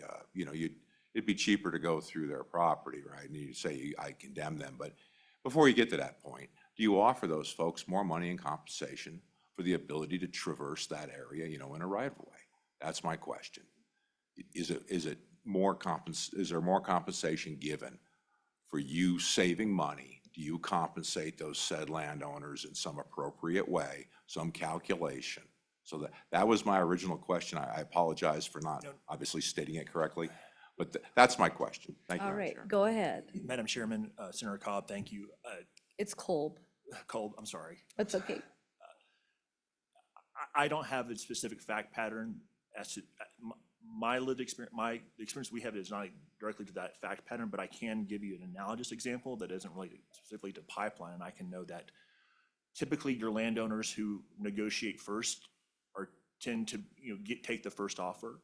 What we have done as a principle at Frontier, particularly when we just received authorization for the first geological sequestration unit by the Oil and Gas Commission, and a big component of that is ensuring that the economic benefits that we're paying those subsurface owners are fair and equitable.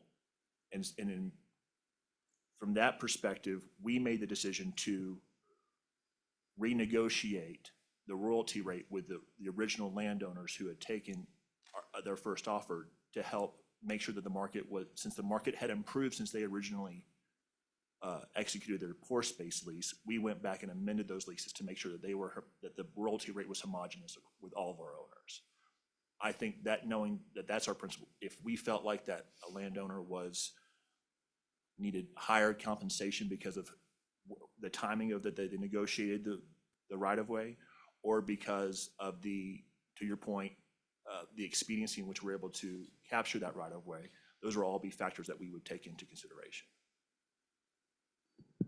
Madam Chairman. Go I can ahead. just answer Senator Kolb real quick. I mean, this happens in oil and gas production as well as pipelines. Every conversation and every lease or surface use agreement or any of that kind of stuff is a one-on-one conversation between the operator and the landowner. They have different desires about their land. Some of it is compensation related, some of it's not. Some of it's timing, treating, being sensitive to lambing, those sorts of things, you know what I mean? And so every single landowner has different needs and desires, and operators try to meet that. And if it's a specifically high-value area, no matter what we're talking about, I imagine those conversations look a little different than in other areas. I mean, I'm not in the room for them, but I imagine that that is so. Obviously, there's a point at which we can't go further. And so, you know, eventually you reach an impasse. What happens when you reach an impasse? Those judicial steps that Mr. Holt talked about, or in the case of oil and gas production, the OGCC and district courts and all of that. All of those things, again, very, very rare. And when they do get there, they usually end up in an amicable settlement at the end of the day. But I guess the direct answer to your question is, yes, these are private negotiations based on very specific fact patterns for that landowner and that operator. All right, any further questions? Seeing none, we'll see if there's any further public comment. Thank you, gentlemen. Thank you, Madam Chairman. Go ahead. Come on up. There's two. And let's get you fellas up here and get your public comment. And then we are about, quite a bit, like 2 hours behind. So I know our state forester, Kelly Norris, has to leave. What time did you need to go? No later than 1. So we're probably going to jump you ahead, hear from you, and then get back on schedule and let you go. But go ahead, fellows, we'll try to wrap this subject up and then hear from our state forester. So go ahead. Thank you, Madam Chairman. Brett Moline, Wyoming Farm Bureau. I don't envy you the position that you have on this bill, because no matter what, somebody's going to get hurt. And somebody's going to be helped, and given who I represent, the private landowner, I think this bill would be more of a help to the landowner than if they didn't have it. With that, Madam Chairman, I would take any questions you or the committee may have. Any questions for the Farm Bureau? Seeing none, Mr. Fallon, welcome back. Yes, Madam Chairman, I'm not even sure this point is something that the committee is going to turn on, but I wanted to comment on the issue of Commerce Clause preemption and also basically the Supremacy Clause on the issue of the state's authority here. FERC jurisdiction is very nuanced in a lot of places, the Federal Energy Regulatory Commission. Unless something has happened very recently that I'm not aware of, FERC does not regulate CO2 pipelines. So like, for example, under the 1938 Natural Gas Act, FERC regulates natural gas lines both for siting authority and eminent domain. So in that example, you would not be able to take away an interstate pipeline's ability to condemn because you would be preempted by the federal level. Similarly, on the Pipeline Management and Safety Act, that specifically preempts the states from passing safety regulations on interstate pipelines. So there is an example there of where the state's authority has been preempted. But on the issue of condemnation for oil lines, natural gas liquid lines, CO2 lines, and a lot of other issues, there is no federal siting authority. I mean, they still have safety jurisdiction. So my point being is that the state can treat them all the same. I think there would be a preemption and a Commerce Clause violation if you said intrastate can condemn and interstate cannot condemn, because then you're not treating out-of-state entities the same. And so that would bring in a Commerce Clause violation. But since there is, unless it's happened very recently, there is no federal jurisdiction to condemn for a CO2 pipeline, then I think it would be a serious 10th Amendment problem if the federal government was telling the state, you have to lend your police power to these entities. If they want CO2 to be able to condemn or not condemn or whatever, that's a federal action. And so my only point and the reason for coming up here is I respectfully disagree, unless, like I said, unless there's been a very recent development that the state would have to lend its authority to condemn to out-of-state pipelines. And I'm not taking a position on the bill because totally understand what Mr. Obermiller is saying. I mean, I understand, you know, all of the arguments, but I just felt like I'd like to comment on the state's and this committee's authority. All right, thank you. Any questions for Mr. Fallon? Seeing none. All right, thank you very much. Any further public comment? Is there anything online? No one online. All right, public comment is closed. Committee, what is your pleasure? Moved by French. Is there a second? Seconded by Ide. Are there any amendments to the bill? Amendments to the bill? Okay, Representative Slagle. Thank you, Madam Chair. And in regard to Mr. Fallon's suggestion here earlier, I would say on page 2, line 17, we strike the word intrastate. Just leave it place pipelines. All right. Does everybody understand the amendment? Is there a second on the amendment? Would you repeat that, Madam Chair? Thank you. The amendment is on page 2, line 17. After place, take out the word intrastate. Is that correct? Correct. All right. Is there a second on the amendment? I'll second. Okay, moved by Slagle, seconded by Larson. Is there any discussion on the amendment? Discussion? Seeing none. All those in favor, please say aye. Aye. Opposed, no. That amendment has been adopted. We're back on the bill. Are there any further amendments? Representative Allemond? Thank you, Madam Secretary. Madam Senator. On page 1, line 5, I would like to scratch out the word utilization or, so that it's not going to affect oil enhancement. It will only be for storage. And then on page 2, line 19, take out the word utilization. So we're just talking about storage. Would you like the or out of that as well?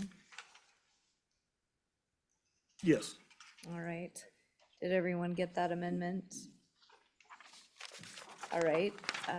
Senator, do I have a second on that amendment, first of all? Yeah, Madam Chair, I'm confused on that amendment. Wait a minute. We don't have Oh, a I'm- second. Do okay. I have a second on the amendment? A second on the amendment? The amendment dies for lack of a second? Madam Chairwoman, Yes. I'd like to make an amendment. Okay, go ahead, Senator On Larson. Page 2, line 19. At the very end of this sentence, get rid of the period and put a comma and put excluding CO2 pipelines used for enhanced oil recovery.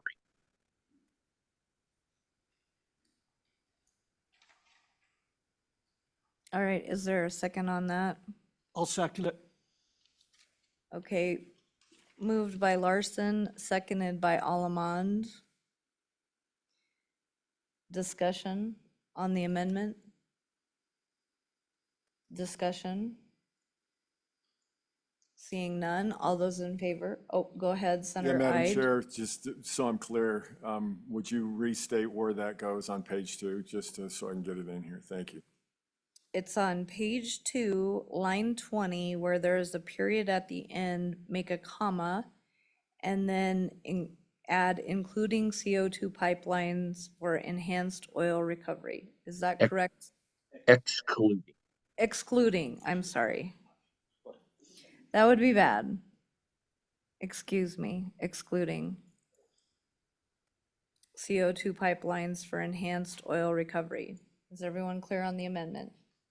Senator Hicks. Yeah, Madam Chairman, and it may just be a drafting thing. I just wondered about including that in the line with WS 37 and those two references to 101 and 102.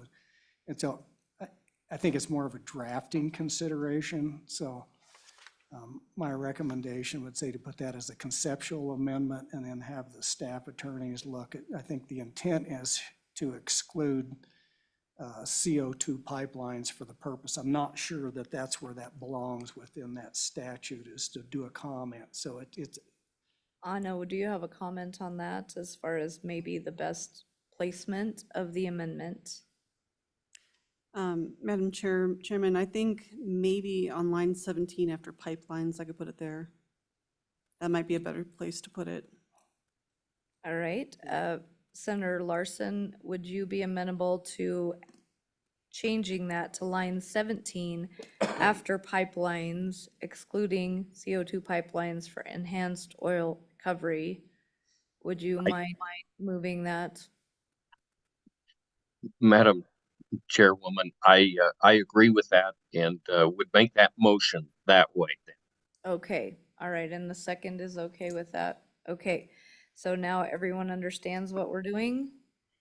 Is there any more discussion on the amendment? Representative Slagle? I have a bit of an issue with this. I see we're wanting to put in an exclusion of eminent domain for CO2 pipelines, but here now we're making an exclusion. We're picking winners and losers here. I think either we need to get rid of eminent domain altogether, or we need to not pick who's affected and who's not affected by it. I mean, private land is private land, no matter what you're using. All right. Senator Ide? Yeah, not to beat the dead horse anymore, I 100% agree with the comments of Representative Schlegel. This is about eminent domain. It's not about picking which ones we want to use eminent domain on. I mean, private property is private property, and it shouldn't matter what the eminent domain is, the use of it is. So I'm against this amendment. Thank you.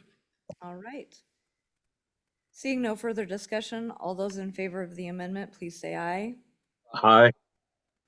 Opposed, no. No. That amendment has failed. We're back on the bill. Any further discussion or amendments? Senator Hicks? an inquiry from our legal staff on the way this is currently constructed, the way this would be effective. I don't know what the effective date's, July 1st, 2025. But the way this is constructed, this couldn't be construed to go back. So there may be a number of pipelines and stuff that are in the permitting process or in construction now. And so if this would go effect July 1st, 2025, and there was in fact a pipeline that was in conceptual thing, does this now recapture those? Or do we need to put in there basically a clause that says anything that's currently into construction or into permitting process is not captured by this? That's the question I have. The way it's currently, if I haven't actually started construction, I'm assuming that this law comes into effect. Would that be accurate? How do you interpret that? Madam Chairman, Senator Hicks, in section 2 on page 3, it says that this act applies to projects initiated on or after July 1st. Yeah, it does in section 2. Page 3, section 2. Does that answer your concerns? It does, but the question is what constitutes initiate? And that would be a policy question, so you could change the language there. The committee could change the language there if you wanted to, or maybe clarify it a little bit. Yeah, and I think that's a very, very important policy consideration, because initiate means a lot of things to a lot of other people. And I may have never approached a single landowner, but our corporate entity has decided we're going to build a CO2 pipeline. So we've initiated that. We maybe haven't done it in a public forum or public domain or anything, but we would be exempt from that, even though this thing hasn't even conceptually started in a construction site. I think it's something we can work on. I think we can, but just that needs to be defined as what constitutes initiated a pipeline. All right, let's make a notation of that. Should the bill pass, we haven't taken a vote on it, but should the bill pass out, that would be something we need to tighten up for session. All right, any further discussion on the bill? Seeing none. Madam Chairwoman, I got Senator Kolb in the room, and then we'll go to Senator Larson online. Go ahead. Yeah, thank you, Madam Chair. I'm a no vote on this bill. I just like to explain this. We're going off into a new area here, which is it's a big step. Other committees have dropped this bill. I think the unforeseen consequences here are immense. I'm not going to be blinded by the fact that I despise the federal government's CO2 sequestration strategy and what it means. I don't agree with it. I think it's wrong. However, I have power plants. I have many other utilities that utilize this. The system's been working. I'm afraid of putting the government's thumb on the old balance scales of how we deal with these entities and private and pipelines and just how they've worked. They've seemed to be working. And now we're going to fiddle with it. I just don't think it's a good idea. I think the unintended consequences are immense. So I'm going to be a no vote on the bill. I'd just like the chance to explain that. Thank you, Madam Chairman. Thank you, Senator Kolb. Senator Larson. Madam Chairman, I'm going to be a no vote without any exclusion to enhanced oil recovery mention of some sort. I think that's too vital for our industries. So I'll be a no vote without something in there. Thank you, Senator Larson. Representative Banks. Madam Chairman, thank you. I'm also going to be a no vote because of the reasons aforementioned. You know, that's into many areas of the state, mine being included. The enhanced oil recovery plays a big part of our economy. And without, I think, studying this a little bit deeper, I think it needs addressed. I'm not blind to the fact that eminent domain is far outseated its intentions. But I think we need to look into it more than just our last meeting of the year. And so because of those reasons, I'm going to vote no as well. All right, Representative Slagle. I guess, thank you, Madam Chair. My comment on this is, I think that I'm a yes vote on this, and my thoughts are going with what Senator Hicks had mentioned earlier. This is an economic consideration. And if it's economically viable for these corporations or companies to do this without eminent domain, why are we allowing them to use eminent domain to make it even more viable in that sense? And so I really think this is a whole. I mean, I agree we need enhanced oil production, but if it's not viable to pay the landowners you're putting the pipeline in to get the CO2 there, then I would say it's not viable for anybody. And so I'm a yes vote on this one. All right. Senator Ide. Thank you, Madam Chair. I too am a yes vote on this. I think this legislation is about, you know, the curmudgeon, the minority curmudgeon that won't take anything. Doesn't matter what the dollar amount is. He's got that right. He's got that property right. He was there first. You know, this is completely about liberty and justice. This is unethical to take that land from anybody. So I'm a yes vote. Thank you. No matter what, you know, whether it's CO2, I'm not against CO2, or a lot of things, but this is about property rights, absolute property rights. Thank you. Representative Conrad. Thank you, Madam Chair. I would just call attention to our Constitution, State of Wyoming, Section 32 and Section 33, where it does address eminent domain as well as compensation for property taxes. We consider this bill and likely future bills as it relates to eminent domain. So I'd strongly encourage that as we talk about this issue, 32 and 33. All right. With that being said, Katie, would you call the roll, please? Madam Chairman, this is roll call for 25 LSO 0312, carbon capture use of eminent domain prohibited as amended. Senator French, Aye. Senator Hicks, Aye. Senator Ide, Aye. Senator Kolb, No. Senator Larson, No. Representative Allemand, Aye. Representative Allred, No. Representative Banks, No. Representative Conrad, No. Representative Crago, No. Representative Davis, No. Representative Slagle, Aye. Representative Winter, No. Co-Chairman Eklund, No. Chairman Steinmetz. Aye.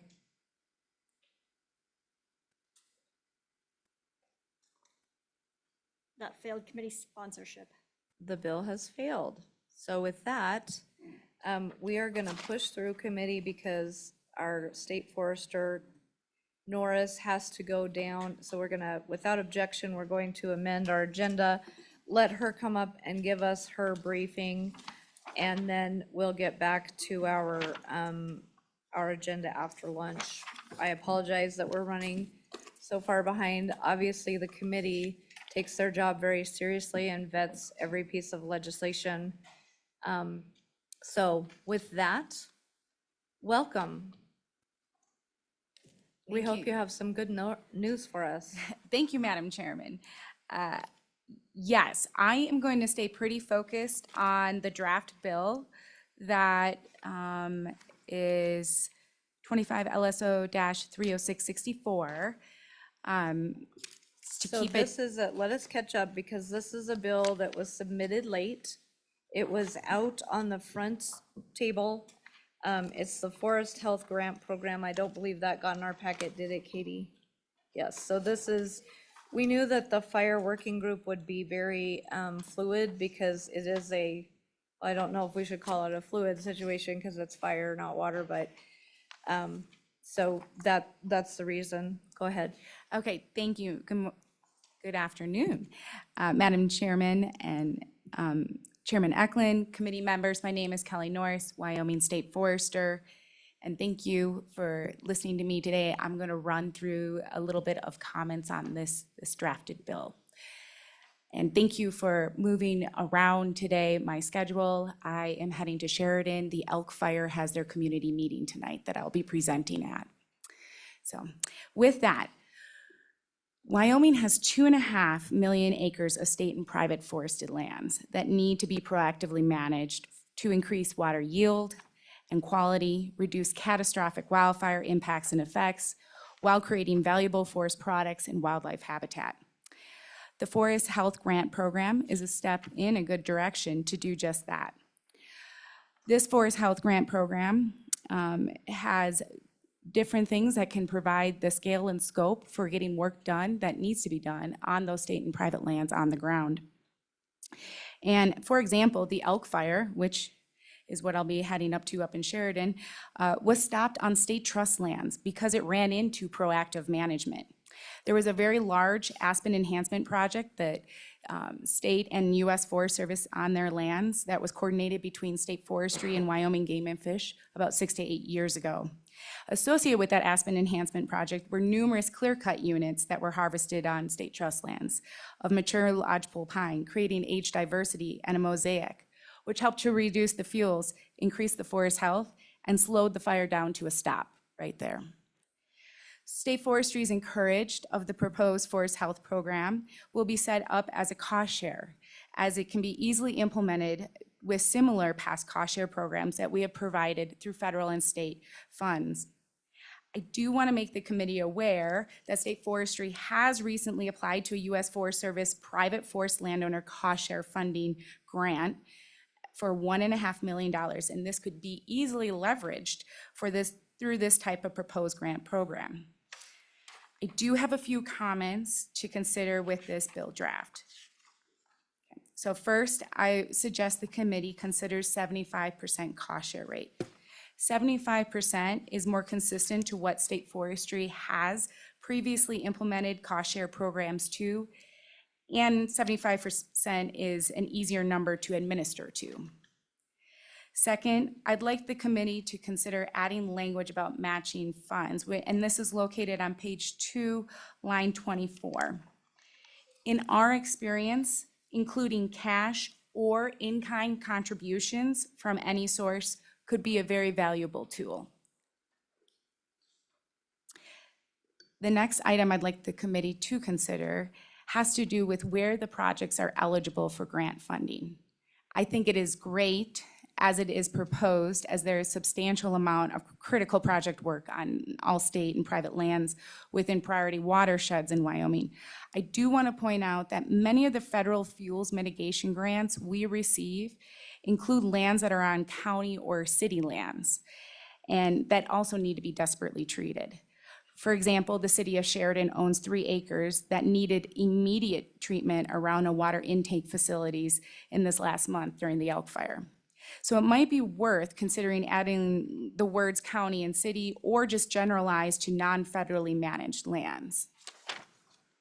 I also have a few minor edits to the 4 criteria listed on page 3.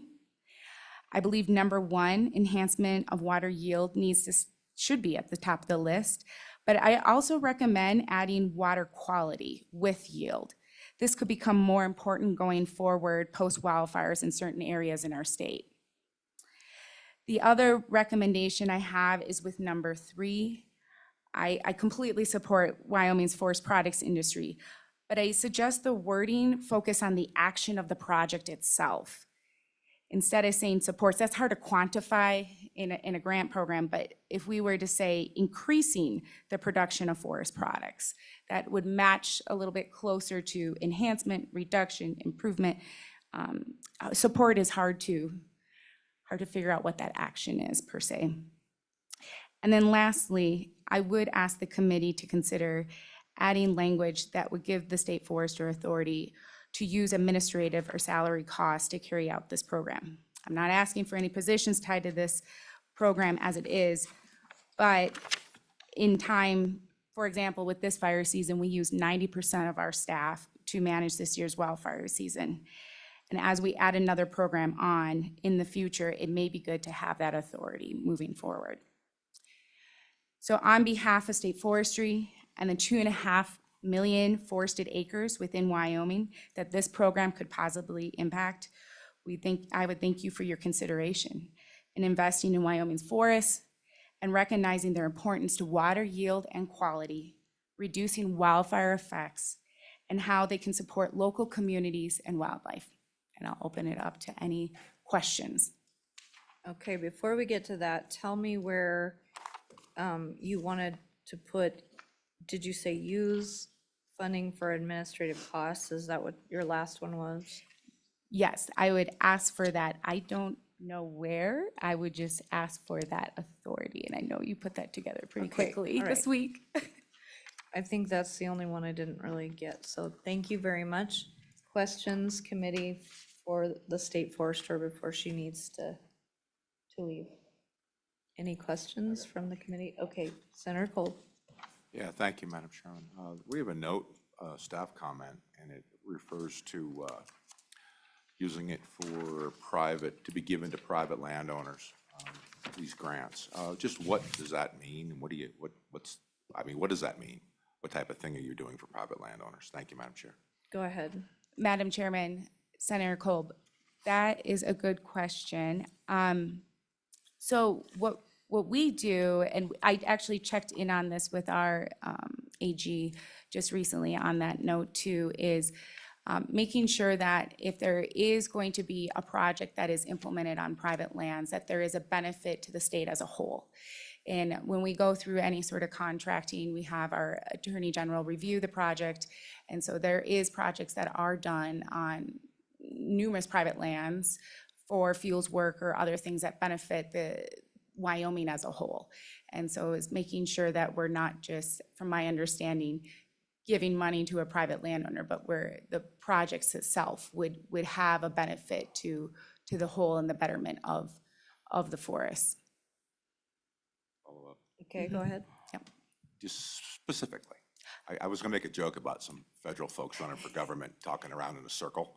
Right. But specifically, what is it going to do? I mean, give me an example. Okay. Thank you. Yeah, Madam Go Chairman. ahead. Senator Kolb, so this project could be, we have a large-scale project in an area near Story, Wyoming, and we're gonna go and expand that fuel break. And we're gonna expand it wide and longer, and it's gonna have some private lands impacted as we go on to those parcels to expand. And so we're gonna take a cost share amount of money and maybe bring in some federal money and put it on the ground and contract out that work with, whether it's a logger or some sort of service contract. And that's what this program is about. All right. Representative Banks? Yes, Madam Chairman, thank you. So my question is, I was under the understanding, I guess, that you are already charged and had the authority to control the forest health, and we had a great tour last time on our meeting to Buffalo that showed some of the projects that we've been working on. So what's the difference here in what you're asking for? Is it just additional money, or what do we have in the difference here? Go ahead. Madam Chairman, Representative, what we toured out of Buffalo was on federal lands. That was the Good Neighbor Authority program. This grant program is associated with non-federal lands. This is for work to be done on state trust lands. It could be done on state parks, Wyoming Game and Fish lands. This is not for federal lands. Madam Chairman. Go ahead. So to give the committee a little bit of background on this, and so pre-COVID, so late 2010-ish, we had bark beetle pandemics running all over the state of Wyoming. And because the only remaining working sawmills in the state of Wyoming were in the Black Hills, the legislature over a number of years appropriated anywhere from up to $1 million, in one case I believe $2 million a year, to what we call the bark beetle funding through state forestry. Basically, they went in there and they harvested those beetle kill trees, they cleaned them up, they got them off the ground. Those were run through local governments, but it was primarily focused on private and state lands. And consequently, because that was a major fuels reduction project up there, it would look not a lot different than a lot of our national forests, except for the fact that the state made, you could get in an airplane and fly down the state line between South Dakota and Wyoming, national forest and private and state lands, and you could see a fundamental difference in the air as the health of those forests. So consequently, it's unlikely, and we haven't had the level of catastrophic wildfires in the Black Hills because of a lot of these remediation activities. So there was about 5 or 6 years we appropriated up to $1 million a year for this forest health program. COVID came along, giant reductions of budgets and all that stuff. So the concept behind this is we're going to get a bill, you members of the legislature, somewhere to the tune of probably 35 to 40 million just for the suppression cost.